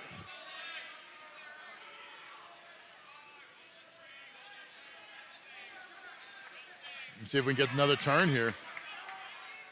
Or go for the pin. He's got that arm on his hip. He might get it, but he's a tough rider. Hamdeh is fighting tough, though. He's not going to roll over and give him the win. Let me ask you a question there in that scenario. Would you have had him try to go for the pin, or would you have had him try to get another tilt and readjust? Because it seemed like he was rushing to get the pin from, with the coaches calling from the sideline. You know what I mean? He looked like he had a good chance to get another couple points. I don't know what I'm talking about because he just got to take that. Yeah, so I think if it doesn't, for the team score, I don't think they're, in contention for top 3 at this point. So if you can get the tech, I think go for it. If that tilt is working for you, and he had a really secure tight waist on the last bar arm tilt. So.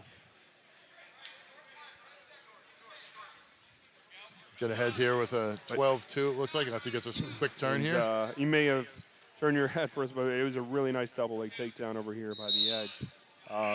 Just elite technique and movement and speed. And especially from a freshman. He's obviously knows what he's doing. Like, usually you could see freshmen make a mistake. He's wrestling like an upperclassman in this tournament. Yeah, no, that's definitely right. And he's not resting on his laurels. He's still moving forward. This one's a little bit out of reach right now for Hamdeh. I think he's looking for another tilt here. He's trying. Get those 3 points and just get it done with. Yeah, I think if he goes back to that tilt that worked, and this might be it here. I think that's it. Another workmanlike performance.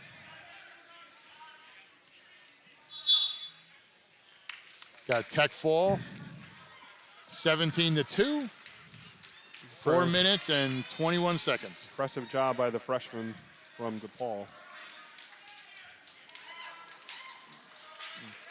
Before we head to the next match, we're just waiting up for that third place match with Nicholas Doctor, who I have a rooting interest in because I know the family. UPWA Pro Wrestling. We were at Pompton Day. We're coming. Your pro wrestling fix. UPWA Pro Wrestling. If you want a UPWA fundraiser, give them a call. TheUPWA.com.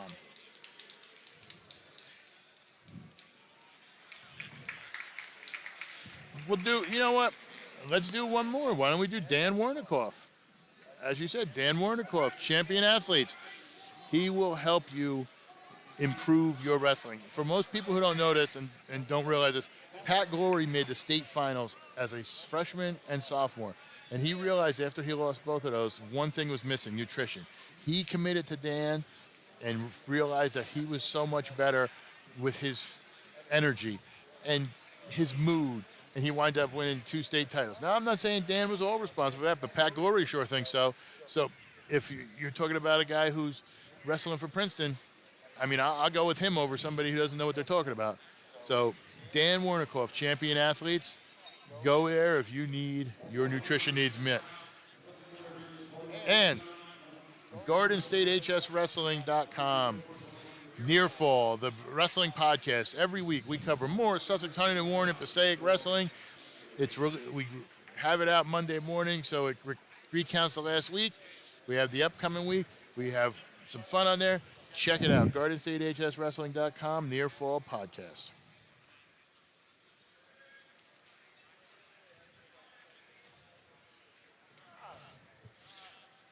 Now we're going to head to we're still a little bit down there. 39 seconds. There looks like a little bit of blood time there. 165 is coming up. So we have the top seed, Ashton Navarrete, I'm going to go with, a senior, 13-1, the top seed, and he's wrestling another senior, the third seed, Abraham Tarecki from Passaic County Tech, 12-4 on the year, another Passaic County Tech. Like we said, they're representing very well in this tournament, and it shows by the fact that they're in first place. Yeah, representing and not only being in the finals but winning, which is huge. I think you for the team score get even added points for getting championships. So yeah, I think they're pulling away and they're clearly in the driver's seat for the team title. I think this is interesting too when it comes to this, because I talking to a few of their wrestlers, I felt like they thought that people kind of thought the last one was a fluke in a sense, even though it wasn't. But it was a one-year wonder. Could they sustain it? And because of last year with COVID, I think they've proven it and shown they're good to go. Yeah, and as we've discussed and been through these bouts, there's a lot of underclassmen on their team. It's not all seniors, so we may see them pull off a streak akin to Paul's from a few years ago. Especially the way their wrestlers are spaced out. There's some, but got to start here. You have a lot of underclassmen, upperclassmen. Nice mix. It's not, a senior-heavy team. Exactly.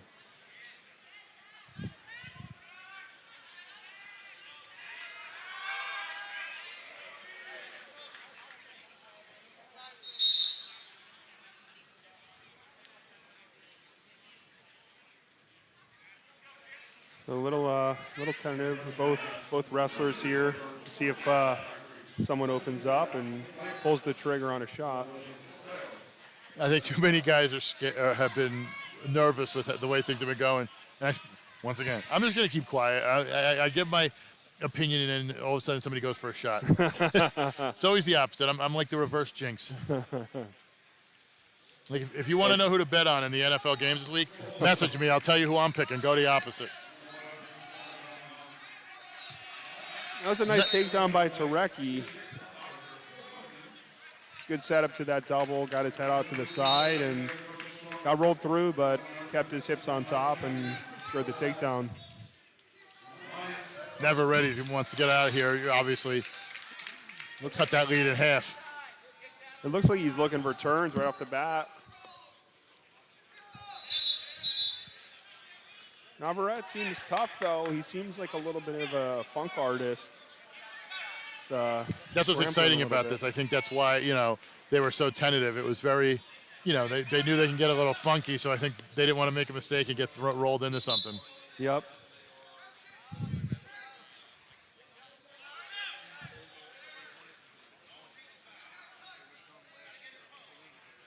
Turecki with a tough ride, pushing forward.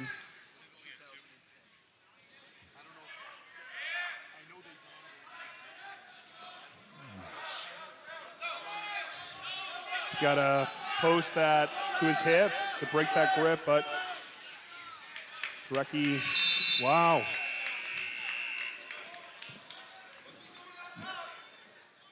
Very close. No points there? No. I was... It was very close. Half holding a second. on for dear life, and he did it. Did Turecki.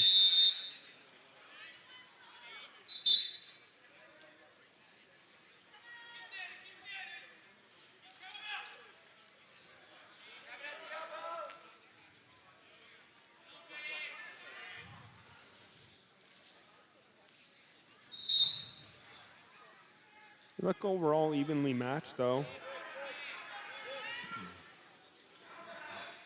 I think that first takedown was key. Ooh! Seen a lot of rolls so far in this match.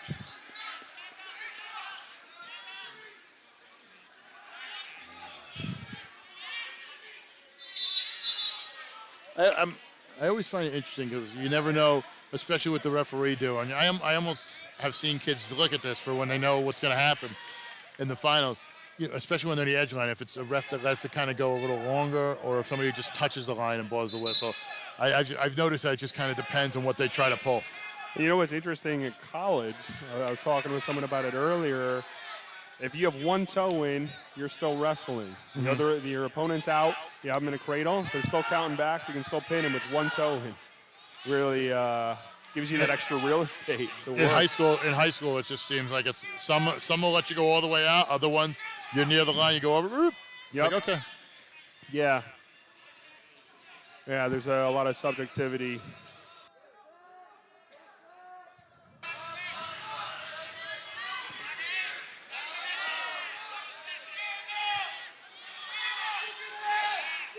It's got a half, but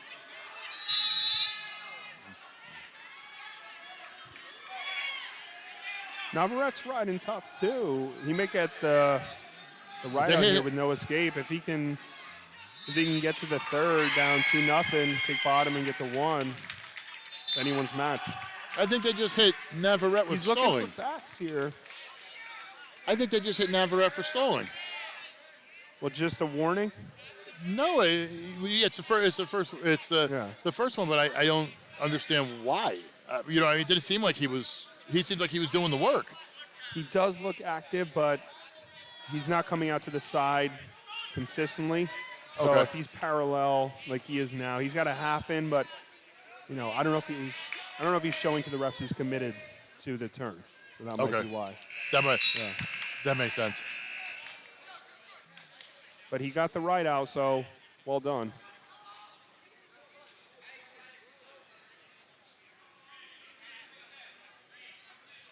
See, this is the scenario. He is tall. They're gonna let him up for a 65-pounder. He's gonna let him up. Give him the 1. Maybe he thinks he can't take him down. We'll see how that pays off in the end. Let's see. It's a tight match right now. I would anticipate whoever shoots, there's going to be some rolls. Good hips there by Navarrete. That's painful for Turecki there. Pressure on the head, hips to the mat. You may get the. Oh. I mean, that's ref's discretion, but that was close too. That's what I'm saying. Some are super quick like that. Other ones will let it go. That was very close to 2.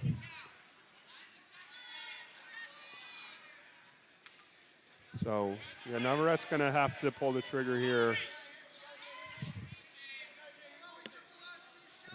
Turecki's been more so on the offense from neutral, but there he goes. Got to set that up a little bit.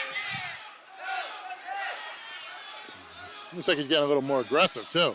He realizes what's at stake here. Yeah, he's got a minute to go, so.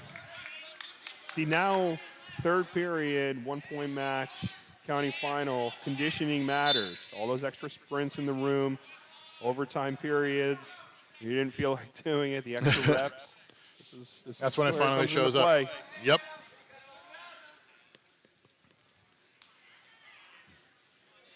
He's trying. I mean. Oh, what a hip toss. Well done on the hip toss. Navarrete rolled through, though. I told you there's going to be rolling. You can tell he's a scrambler. He's good. He's got really good hips. Turecki almost took advantage there of Navarrete's trying to aggressive this. You don't see too many hip tosses in the county finals, but hey, if it's there, hit it. And he almost pulled it off. And we're at the edge. Oh, Turecki's in deep. Navarrette's rolling, though. I'm telling you, he's got. If he can pull him in, I mean. Oh, that's not 2? Nope. Yeah, you're right. So he needs to be on what? 3 points? Yes. Wow. Really close. Oh, flying squirrel. Didn't work.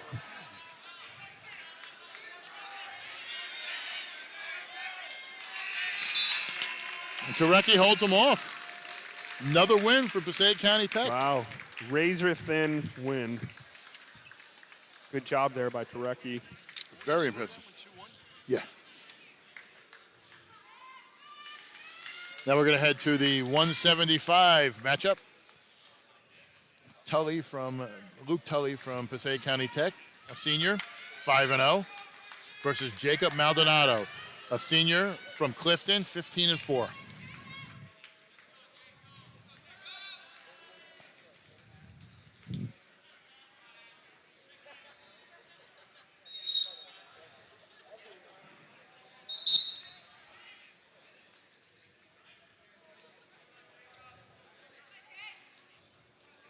I think we've seen this team in blue before, right? I'm pretty sure. I'm sure they're no stranger.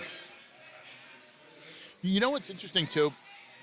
And I've noticed this, and Maldonado's the first one I've really seen do this so far, using his hands. if you see, just putting his hand, kind of letting him know, putting his hands on his head, just trying to set up shots. That's how I was taught. So it's interesting to see somebody kind of throwing that old school way, if you want to call it that. You know what I mean? I don't see that too many more where guys are using their hands like that in that situation. Yeah, I haven't seen that, and I would use for most of my takedowns, I would use the club behind the neck. You pop the head down, guy reacts, lifts his head up, and then exposes his legs, freight train double, whether we want to call it Brandon Slay or Jordan Burroughs, you name it. That'll tell you how you know where you're at for age-wise, whoever calls it what. I had to shout out, I stayed with Brandon Slay on my recruiting trip at Penn. Great guy and Olympic champion. That's how you could tell when somebody refers to it.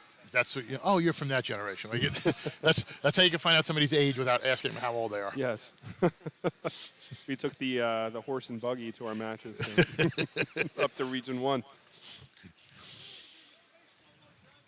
It's actually funny because one of the very first times I was ever up that way, when I wrestled for Warren Hills, I wrestled for Mendham, but we never had gone up there. And when I went to Warren Hills, I'm really from East Hanover. That's where my family's from. So we were there, and then when we drove up there, it was the middle of the afternoon or like early evening on a Wednesday night. And when you go to Kittatinny, it has the double bridges, the single lane bridges. Oh yeah. I was like, where the hell are we going? I was like, what? I was like, I'm getting murdered or something. I was like, where are we going? So what region do you go to, and does anything rival Region 1 in any way these days? Now, no. No, it's not even the same. You're seeing, and I understand, like I said, I understand why they did it. I don't agree with the way it was. They originally, we had taught, like I said earlier, we have one champion. There was a big push to move privates into their own. They were going to do that, and then the state education said no, and this was kind of their way of saying, hey, we're going to make it even. And I think it's not great for the coaches because with a 2-year switch, you're setting up matches for the next couple of years against people who could potentially be in your district, and then you're finding out right before the season stuff switched. Good shot here. Sorry. No. Getting good rollover by Sully to get the 2. But yeah, go ahead. But I understand why you did that, but like now I don't. Now it's the life's taken out. But no, that going up to and I liked it when it was Tuesday, when you go up on a Tuesday night. And then when they switched the way, I was like, oh, that's a nice little trip. You go up there. I'd grab some lunch up there. I'd go watch Region 1, head down, and then I would hit 4 and 5, and I'd hit Friday and Saturday, and that was always my fun day. But you'd see everybody, and it was like you're there wrestling, and you're covering stuff. But you're seeing people, oh, how you been this year? How you been? It's just nice, and you see the people's kids that come there. They're 3 years old. They're running around, don't care, and then all of a sudden you're covering them later on. So, I mean, that was always the greatest region to me. It's funny you mentioned the meals. If you have time for a quick story, so any days you advance beyond District 4, where Ponton Lakes was, to the regions, you would get a meal as you made it to additional days. So Tuesday, we would go up together. We would usually sit with the PCT team and go to like a local diner. Mm-hmm. There were usually like 2 of us from Pompton, if that. So you get a meal. And I made it Friday night. I won my match sophomore year, so I made it to Saturday morning with semis. And driving up, there's a little snow that morning. And I noticed we keep passing restaurants and we haven't stopped yet. And I'm a guy who gets hangry. Just kind of who I am. And I'm like, what's going on? And we get there, and I'm not a happy camper. My parents get there like a half hour later when the Walk Hill Gym. And they're like, you don't look like yourself. And I'm like, we didn't get breakfast. And I was promised breakfast. And so they're like, you got to snap into it. You have a semifinal match. I was wrestling Olmez in the semifinals. They're like, this kid's ranked number 2 in the state. You better step it up. And so they got me like a breakfast sandwich. I did not have. I think it was the only time I got pinned in high school. Wow. So we go to like some diner, near Walk Hill after I get like a chocolate chip stack. Mm-hmm. I told you I had battles with Marcel Ship. I think I beat him by 14 in the consolation. It was not even close. You got the energy. Yeah, exactly. So I was like, I'm going to states. I'm not missing states this year. But yeah. My Coach Mahoney still owes me one of those breakfasts at some point. I'll make sure to tell him that. He owes you a breakfast. My nephew will use the same excuse just so he can eat 2 giant Jersey Mike subs, but that's him. And that was the incentive. That's the only reason I kept winning. I'm like, I get more meals the more I win, so let's stick with it. They got to bribe the upper weights. That's how it goes. I mean, I understand that. Yeah. So my parents would just hold up a sign of an omelet in the stand and be like, get that takedown, hit that Turk. They're bribing you with McMuffins and stuff.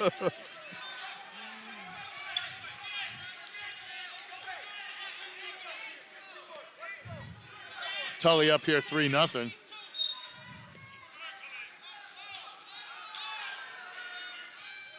Maldonado using the head tap, as we talked, just tough getting his opponent open, though. There we go. That's it. Looks like a good shot.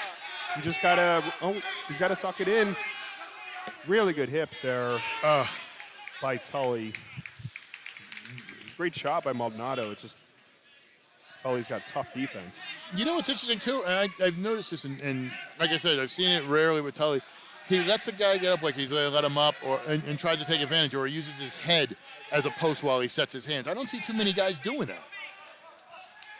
You know what I mean? He's anchoring with his head, holding him down while he's trying to work with both his hands. Usually see a guy trying to hold his hand, look for a move. He kind of knows what he's doing, even though he's not looking at it. Like, he just has that type of feel on the mat. Mm-hmm. Well, yeah, wrestling for many years, just you don't have to think about certain moves, certain positions. You've been there hundreds of times. Muscle in the practice memory. room, yeah. So it's like riding a bike. A second stalling on Tully. Maldonado gets 1. Yeah, I think that's less than 10 seconds. I think that's going to do it here. So PCT not only in the lead, but convincingly it's going to be Tully taking the lead, 5-1. today.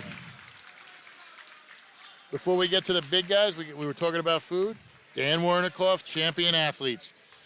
This is the man you want to talk to if you want to be, you have a car, it runs. You need to put the best gas in it. It's the same with your body. Dan Wernickoff will help you do that.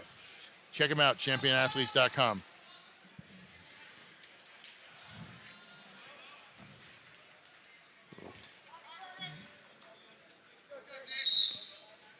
Well, 190 bout.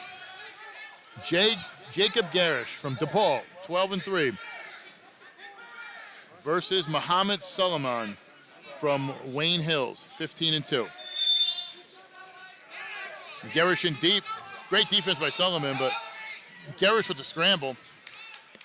He's looking chin whip there. Wow. That was a good scramble. A very good scramble. You don't see this level of activity usually at 190. Nope. Good action out the gates. Very good for these guys.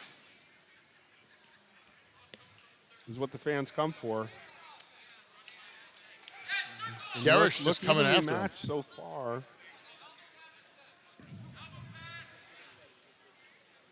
A similar record, so maybe we'll have a tight one here.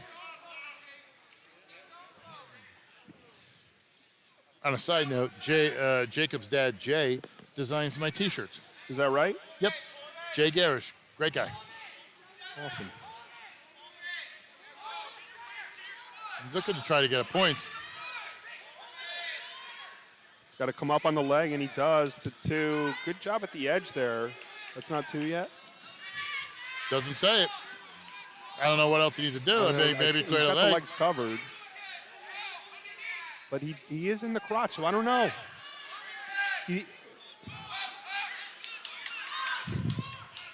Great scramble here, by the way. Like I thought that for sure that was 2. Solomon improved his position. I mean, that was very close to 2 points.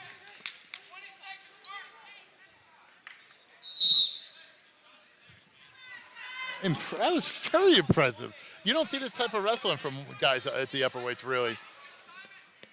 Yeah, I mean, Suleiman because that looked like a guaranteed 2, to get out of that with a crotch lift throw on the edge. Very impressive. And he keeps it at 0 in the period. Wow. I mean, that's, like we talk about mental game, that's a huge part of it. Fighting in those positions and not giving up those 2. I mean, that could wind up being consequential later in the match. Garish wins the toss, takes defense.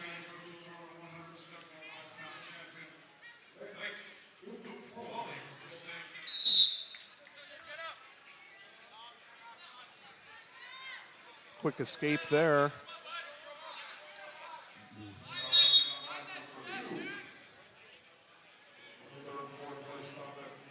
We've seen some good scrambles in these finals where great shot I would have given up. the initiator, and then you got to finish your takedown. So, in deep here. Is that another? Unbelievable. No wow. points there. How is that no points? I mean, these I felt two like are. that one looked closer to 2 than. I guess this ref. Wow. I don't know. Maybe He might be a needs to little see light with the control whistle. for a second. I mean, that's what it looked like. I mean, that was 2 really good. Both of those takedowns. Yeah. Garish is in the first, and Suleiman's just now. That's about as close as you can get to a takedown without getting 2. Unbelievable. I mean, for everybody who thought the matches earlier were action-packed, we still got 2 to go after this, and that heavyweight, the big boys. I'm ready. Yeah, I mean, sounds cliche, but this match seems like it's going to come down to heart. Who wants it more? Because they're both fighting every position. And you almost have to, you almost have to wonder which one of them just kind of is in their head. I'm giving my best here. What could I, and they do something stupid and get caught for a point and winds up costing you a title. Mm-hmm. And these matches matter too for district region seeding. Yes. These are tough competitors with really good records, so they could meet down the line in regions or states. So this match matters. Coaches, we also need your most outstanding wrestler ballots at the table right away. We want to announce that at the end of the meeting.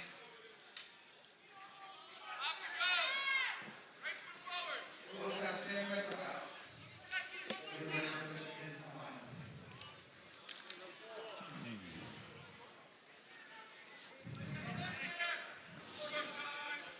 There's a chance we see another overtime match here too. We'll see. I enjoy overtime. It's like free baseball. It's extra time to watch wrestling. Yeah, when you were talking about that reporter who was dismayed about 2 mats at Region 1, I'm like, he's complaining about more wrestling?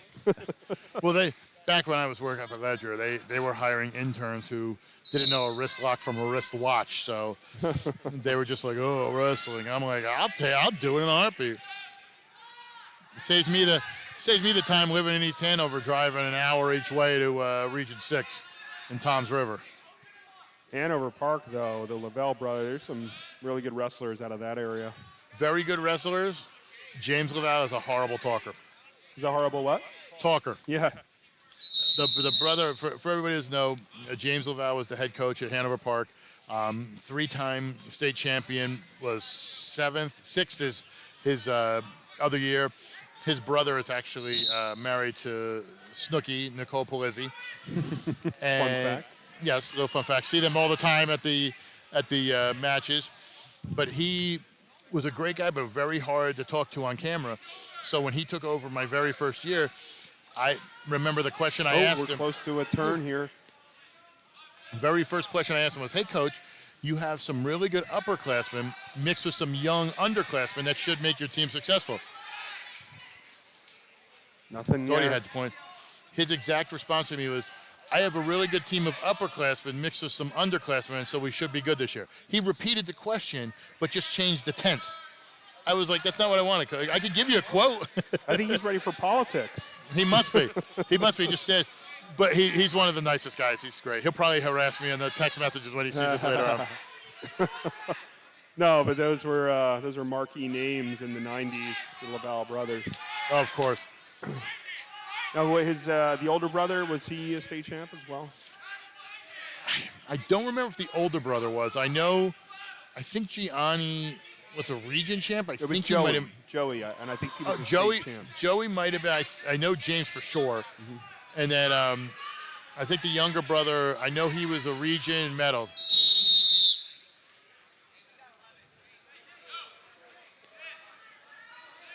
Well, we're down to 11 seconds here. a 1-0 match, too. Suleiman's going to have to pull out some theatrics to get out from the bottom. He's going to have to. Yeah, looking Granby, Peterson. Really tough crab ride by Garish. Oh! Oh. Was that out? That was quite Wow. a toss. That was a nice toss. Unbelievable. That was a nice toss. Oh, wow. These fans are giving it to him. We need replay. We need replay for wrestling. DeColo going off. It's family trait. I know I've seen his brother many a times yelling. He is not happy. No points, but toss of the day right there. By inches. That Win by Garish. Impressive. 1-0. Very evenly matched competitors at 190. They will likely see each other again.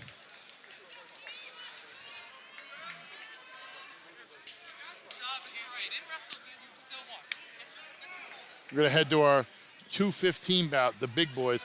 This, not putting it out there, this should be quick. We're talking about PJ Casal, state champion 2 years ago at Del Barton. Didn't wrestle in the States last year because both him and Jimmy Mullins, who were juniors, went to wrestle for the national team.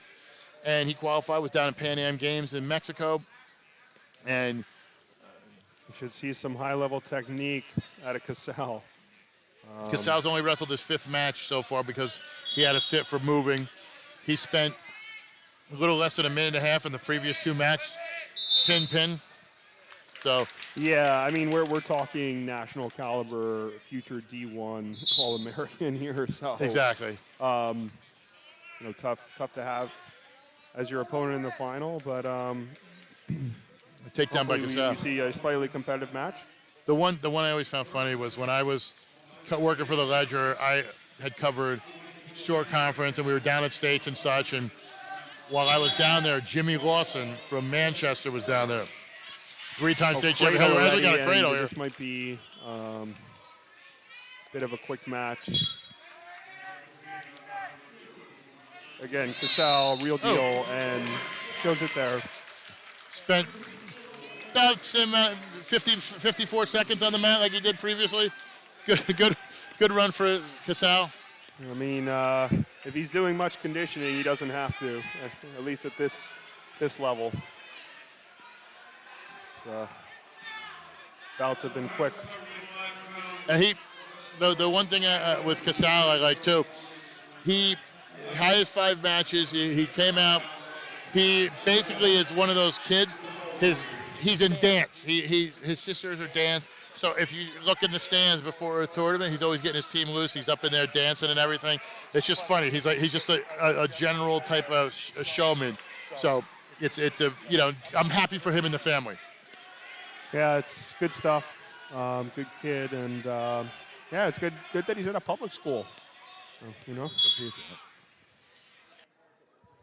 Oh yeah. Yeah, we got it.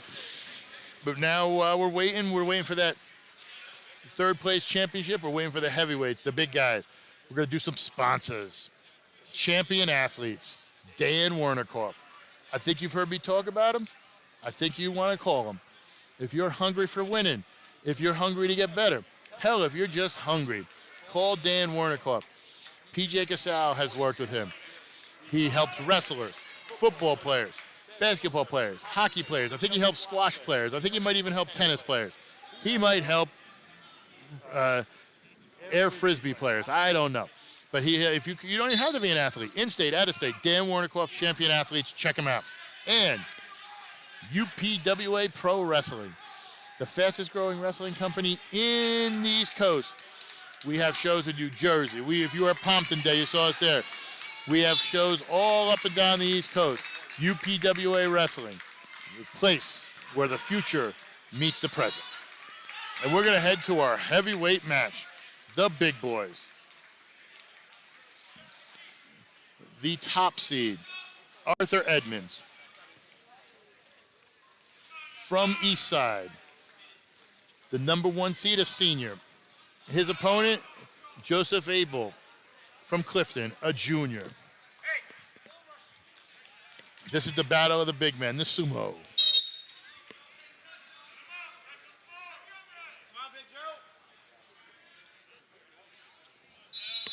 Edmonds and Abel looking for position here.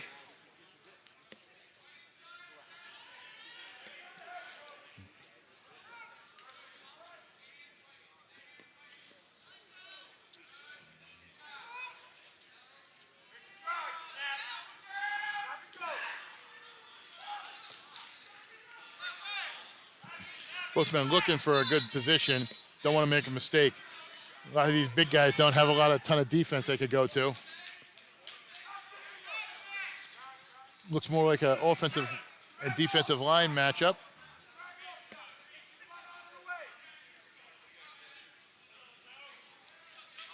Abel slowly creeping in. Arthur trying to fight it off. Resetting and going back into position here.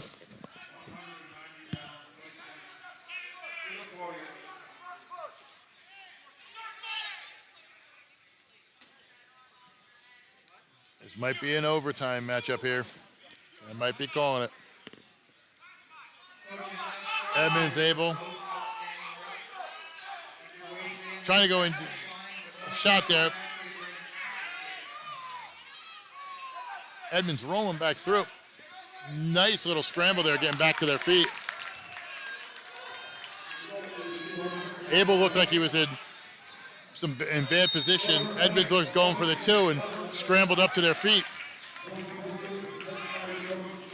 Gonna get a lot of action in this first period from these heavyweights because I don't think we're gonna get a lot of action from him in the third.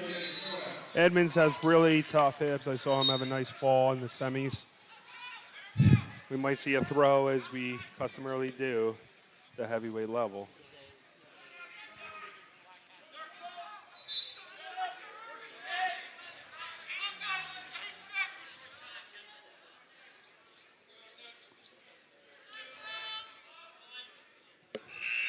As much as from a fan's vantage point, it might not look like a ton of activity, but there's a lot of positioning going on in heavyweights, a lot of hand fighting, the clubbing. Those things are like sledgehammers in the back of your neck. And what the average fan doesn't realize, when you're being pulled on the back of your neck constantly, your lower back starts to fatigue. Yep. It's tough to keep position. So while optically there might not be a ton of activity and a ton of,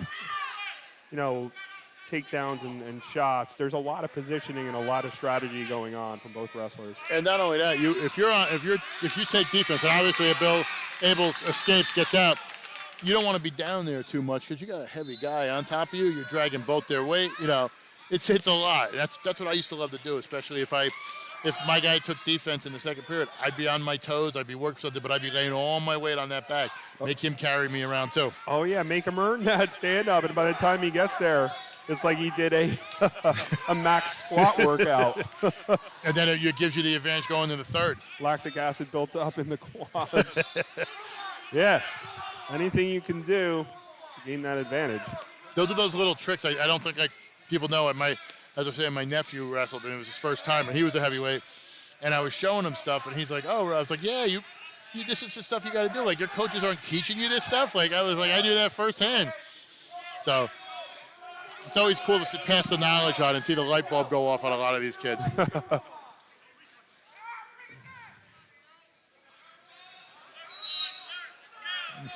This is where we start tiring out. It's like a fist fight outside the bar. Like at first a little bit, you're like good. Now you're kind of like, now you're just kind of waiting for the cops to come break it up. As a mental strategy, sometimes, I would slow up against my opponent when it was an even match, and he would let up a little bit, sensing on fatigue, and then conserve a little bit, and then you explode into a shot out of nowhere. Yes. And so that could be a strategy here. They just would be waiting for that window to pull the trigger. It'll be interesting to see how quick Edmonds can get to his feet in the third, because you're assuming he's going to take down.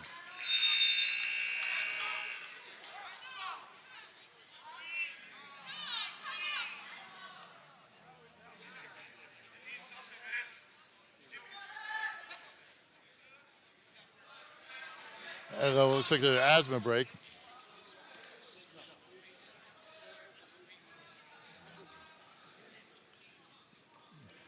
while they're doing that, we might as well plug a sponsor again, the GardenStateHSWrestling.com podcast Near Fall. Available on Anchor, Spotify, and anywhere you listen to podcasts. I invite guests on the show. I talk a little bit about Morris, Sussex, Huntington, Warren, and now Passaic sports. Give you the top matches, recaps, stories, Wrestler of the Week, my top 10, and everything you could think of with wrestling. Also get into a little opinions, which apparently upset some people, including some athletic directors and some coaches. But I don't pull no punches, and we let it fly how it is. The GardenStateHSWrestling.com Near Fall podcast. All right, third period here for all the marbles.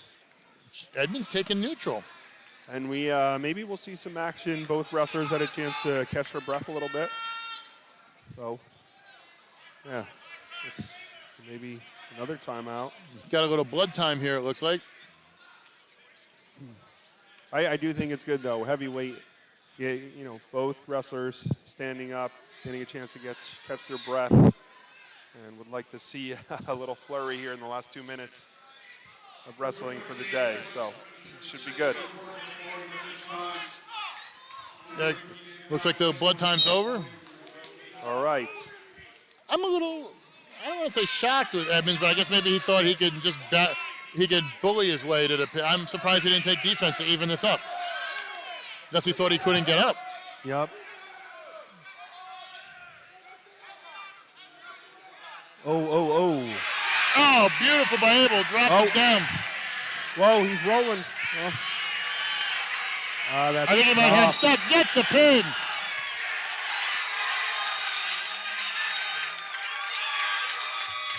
Joseph Abel with the pin. I mean, Edmonds had to go for something, but gets thrown right to his back. Wow. Wow. Little scramble there. And Abil wound up on top. Wow. Talk about a way to end the tournament. As predicted, there was going to be action after they both got a breather.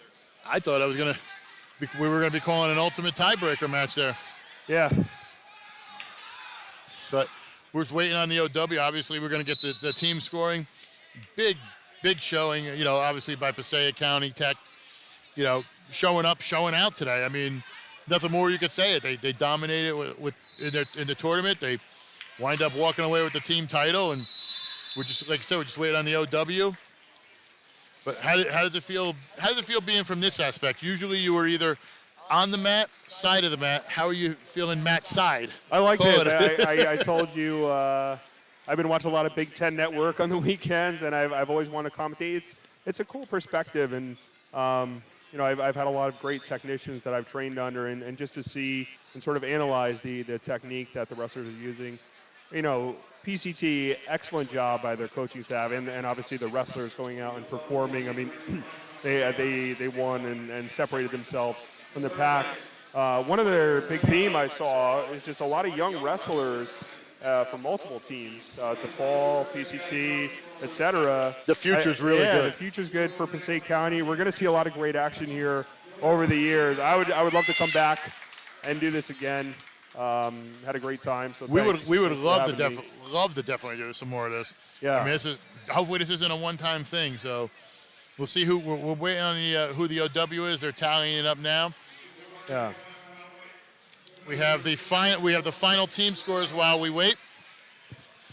JFK Patterson, 14th place. Passaic, 13th with 17. Eastside Patterson, 12th with 20. Manchester Regional was 11th with 21. Pompton Lakes was 10th with 80. DePaul Catholic was 9th with 90.5. Passaic Valley was 8th with 96.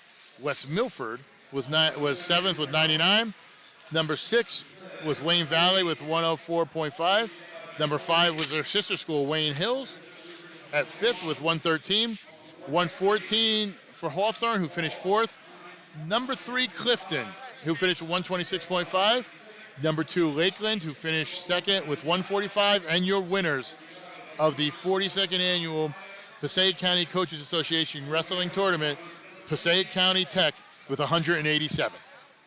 congratulations to Passaic County Tech. Well done. Repeat champions. And like I said, strong potential to create a streak like DePaul did a few years ago. Well, I know we're just waiting on the OW. They just announced Passaic County Tech has won.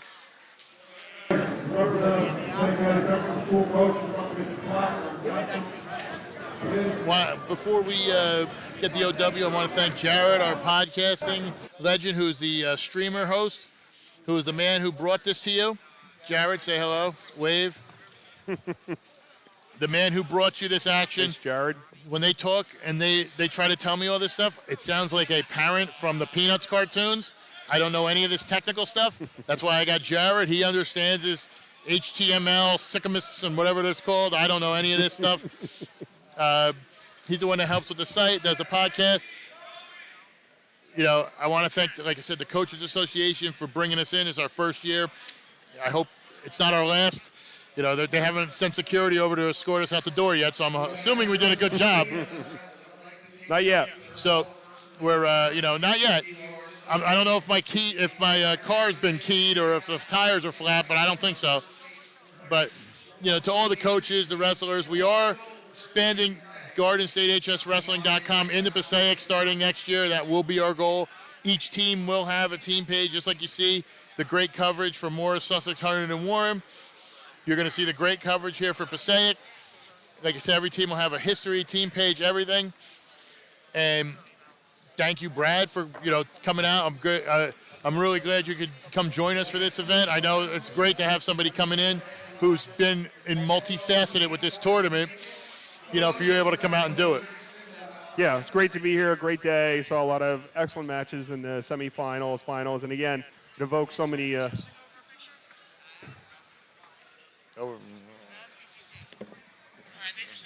It evokes so many fond memories being here. Like I said, coaches, teammates, just years of being in this Highlander gym, and I'm glad you guys are here.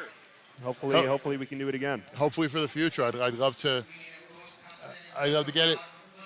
We're just waiting on more for the OW. While we're waiting for that, let's do a couple commercials, get them out of the way. Two people we have to thank: Dan Warnikoff, champion athletes. If you don't understand what Dan Warnikoff can do for you by now by listening to this, I don't know what to tell you. I really don't know what to say. Dan Warnikoff, champion athlete, nutrition. He will help you get where you need to be. You don't go get a Tesla and then put in garbage gas. If you want to be the top-notch vehicle your body can be, you go to Dan Warnikoff. He will help you with the meal plans. He will help you get better. Brad can vouch for that. PJ Casale can vouch for that. It's not a fly-by-night thing. Dan Warnikoff knows what he's talking about. He helps athletes. He helps non-athletes in New Jersey, out of New Jersey, everywhere. Dan Warnikoff is the man you want to talk to. Mm-hmm. And UPWA Pro Wrestling, the fastest growing pro wrestling company on the East Coast, bringing you action-packed shows all up and down. If you want a fun fundraiser for your athletic program, your band, everything, give the UPWA a call. It's at theupwa.com. Trust me, they will help you succeed in achieving your financial goals. And then we were just waiting for the OW. I don't think the OW selection is easy. I think there was not in this tournament. This is usually there's a rarity. Remember, we did have a pin in probably about 4 seconds as well. I would, if I had to handicap it, I would say it would be either him or the fact that Hamdeh had gotten his 100th win earlier in the semis. If it's not for him for being undefeated so far this year, and the Paul freshman, I would say Burton. The Paul freshman was very, very good. I'd say Laith. I would give it to Laith at 150, but we'll see how everything breaks down. And we're going to interview him when he wins, or whoever wins. Yeah. Congrats to all the, was it 14 weight classes? Yes. Now? Congrats to all the 14 champions. It's a big milestone, a big accomplishment. A lot goes into these titles: family, coaching, friends, support, added training. So good job, and congrats to the families of the wrestlers. Yeah, this is Thank you for all your support of them, because as every wrestler knows, they're not an island and can't accomplish what they have without their family. That's the thing too, especially with these matchups. People see, oh, the wrestlers are at the coach. They don't realize, the parents who bring the kids to the early morning practices and the long days. So this is when these kids win. It's not only a win for them; it's a win for everybody. It's a win for that entire family. It is. So congratulations all around. We're getting the Clifton vote for OWN, and I think we should have it.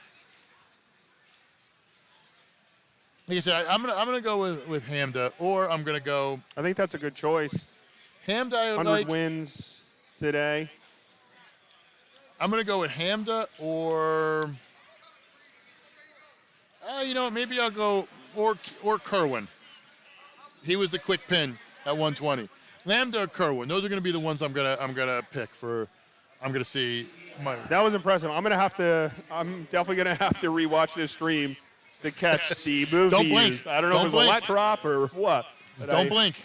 I turned my head for 1 second and I missed it. Don't blink. You'll miss it. Don't blink. Don't take a deep breath. It'll be over quick. Yeah, you go to the refreshment stand. You're like, be back in a minute. Match over. I would say barely had a. I don't even think we got through the intro. We did. I don't think we had the placard still up. We might have to add that in later on. I don't even think you had the placard up. Yeah.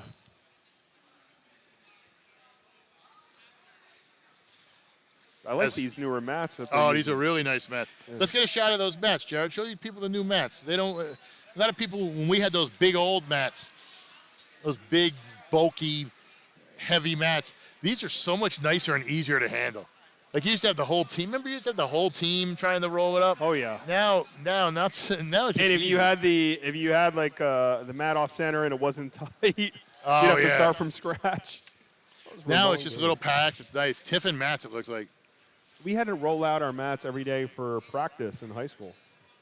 See, Pope John has to do that because I know where they're at. They actually have to roll them out in their cafeteria. They don't have their own weight room. Yep. Same thing. We don't have a room. Yeah. And that's what they would do. They would get it all set up. Yeah. Still waiting on the OW. I don't know what was funny with Mahoney when I mentioned the story of him putting ice in the thermostat? I was not pleased. Obviously, my teammates were like, there were days where you couldn't see the other end of the room. And slightly annoyed because it was tough to breathe, and you're wearing sweatshirts and sweatpants. But then I go to my first scrimmage against a state place winner, and my conditioning was insane. Like I was like outpacing him, and like I couldn't believe it. I was like so fast, so light. The proof was in the pudding. Oh my God! I was like, thank you, Scott. You helped me. The proof was in the pudding. Smart guy. Tough love, right?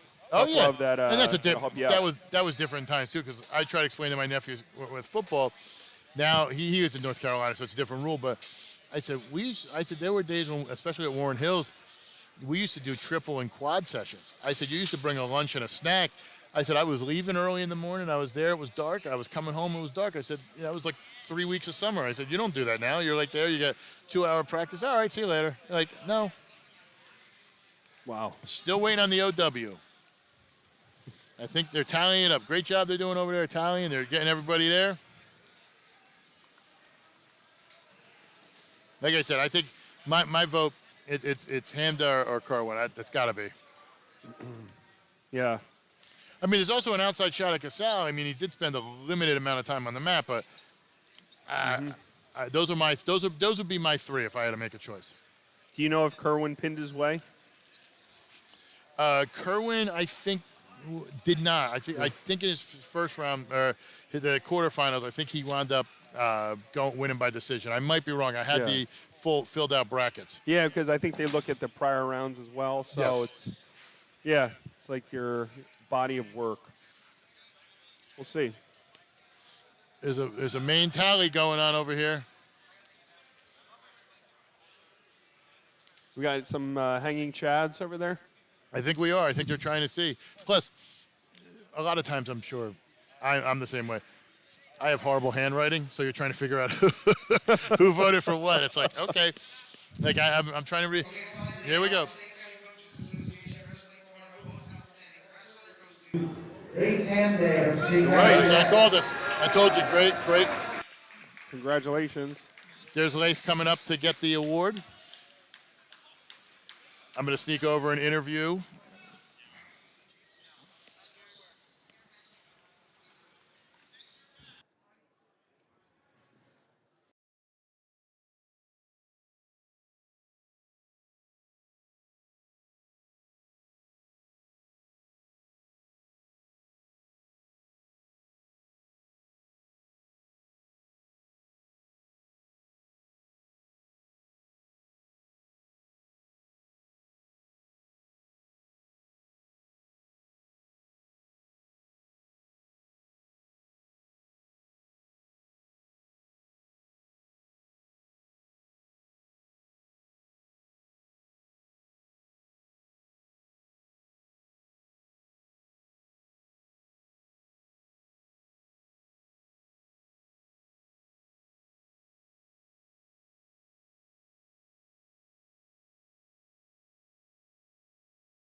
Here with Laith and Hamdeh. Talk a little bit about this tournament. I know you won your 100th in the semis. Just how you feel afterwards. Well, I feel great, obviously. Winning county tournament's never easy, no matter what year it is, no matter who's at your bracket. I had not a tough final, but a tough final. Like Jack, good kid. Always been wrestling with him, and it feels great to win a county title. And obviously my 100th win. COVID made it harder, and it just proves my dominance, I guess. COVID, I was really worried. I know it's going to change a lot of records going forward, and people are going to look back and go, wait a minute. Yeah. I think you have to explain, no, wait a minute. He only got like, 10 matches or something? 10 wins last year. 11 wins. Now, your team also comes out and has a dominant performance. Kind of shows that 2 years in a row, 2 and 3 years if you want to miss the COVID year. Just talk about the squad. You guys are not a heavy senior team. You got balance all throughout. Just the squad and what they do. Well, obviously it's a big confidence booster, and it shows like Passaic PCTI is a big, like, it's a powerhouse in Passaic County now, and we have a young group of guys. Not many seniors, to be honest with you. We have maybe a couple seniors, and a lot of them are freshmen, sophomores, mostly sophomores and freshmen, and not many juniors. And it's looking like we're going to be good for a while, and that's the goal. Now, looking at some of these freshmen and sophomores, they were really dominant out there. Usually you don't see those type of kids. Talk about just the presence of those young guys. 'Cause, I mean, they're out there wrestling like they're a senior like you. Yeah, obviously they come out here. It's a first tournament. They get their first match out of the way, and then they're like, oh, I'm ready to go. And then they, like, for example, James Conklin, or 44, he's out there. He dominated throughout the entire day, and that just shows the dominance that a freshman, a 14, 15-year-old can have, especially in the room. And he just helps, and he has that confidence that many freshmen don't have. Congratulations. I'm sure we'll be talking more about Passaic County Tech and you individually going forward. Thank you. Best of luck in the rest of the season. Thank you. Your OW at the 42nd Annual Passaic County Wrestling Tournament, Laith Hamdeh. Brad?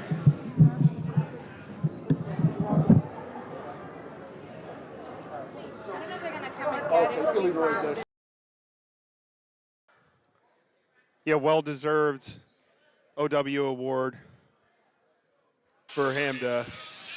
Was in control the entire finals match, and it's also good. The team that won the team title had the OW. They had so many champions today, so many outstanding wrestlers, and solid tournament. He was just sort of a cut above, and awesome on that milestone in a like you said, a COVID environment where 100 definitely means something, especially for this next couple of years, because you have, for example, talking about High Point, Brian Saldano, he should have crushed the Sussex County wins record, but now he's going to be good, but people are going to look back and go, oh, wait a minute.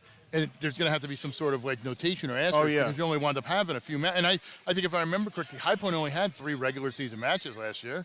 I mean, they wound up getting shut down twice. So there's going to be like the 90s era. I mean, the guys in our era, we were limited on the number of matches. So rarely did someone hit 100 matches. So, Yes.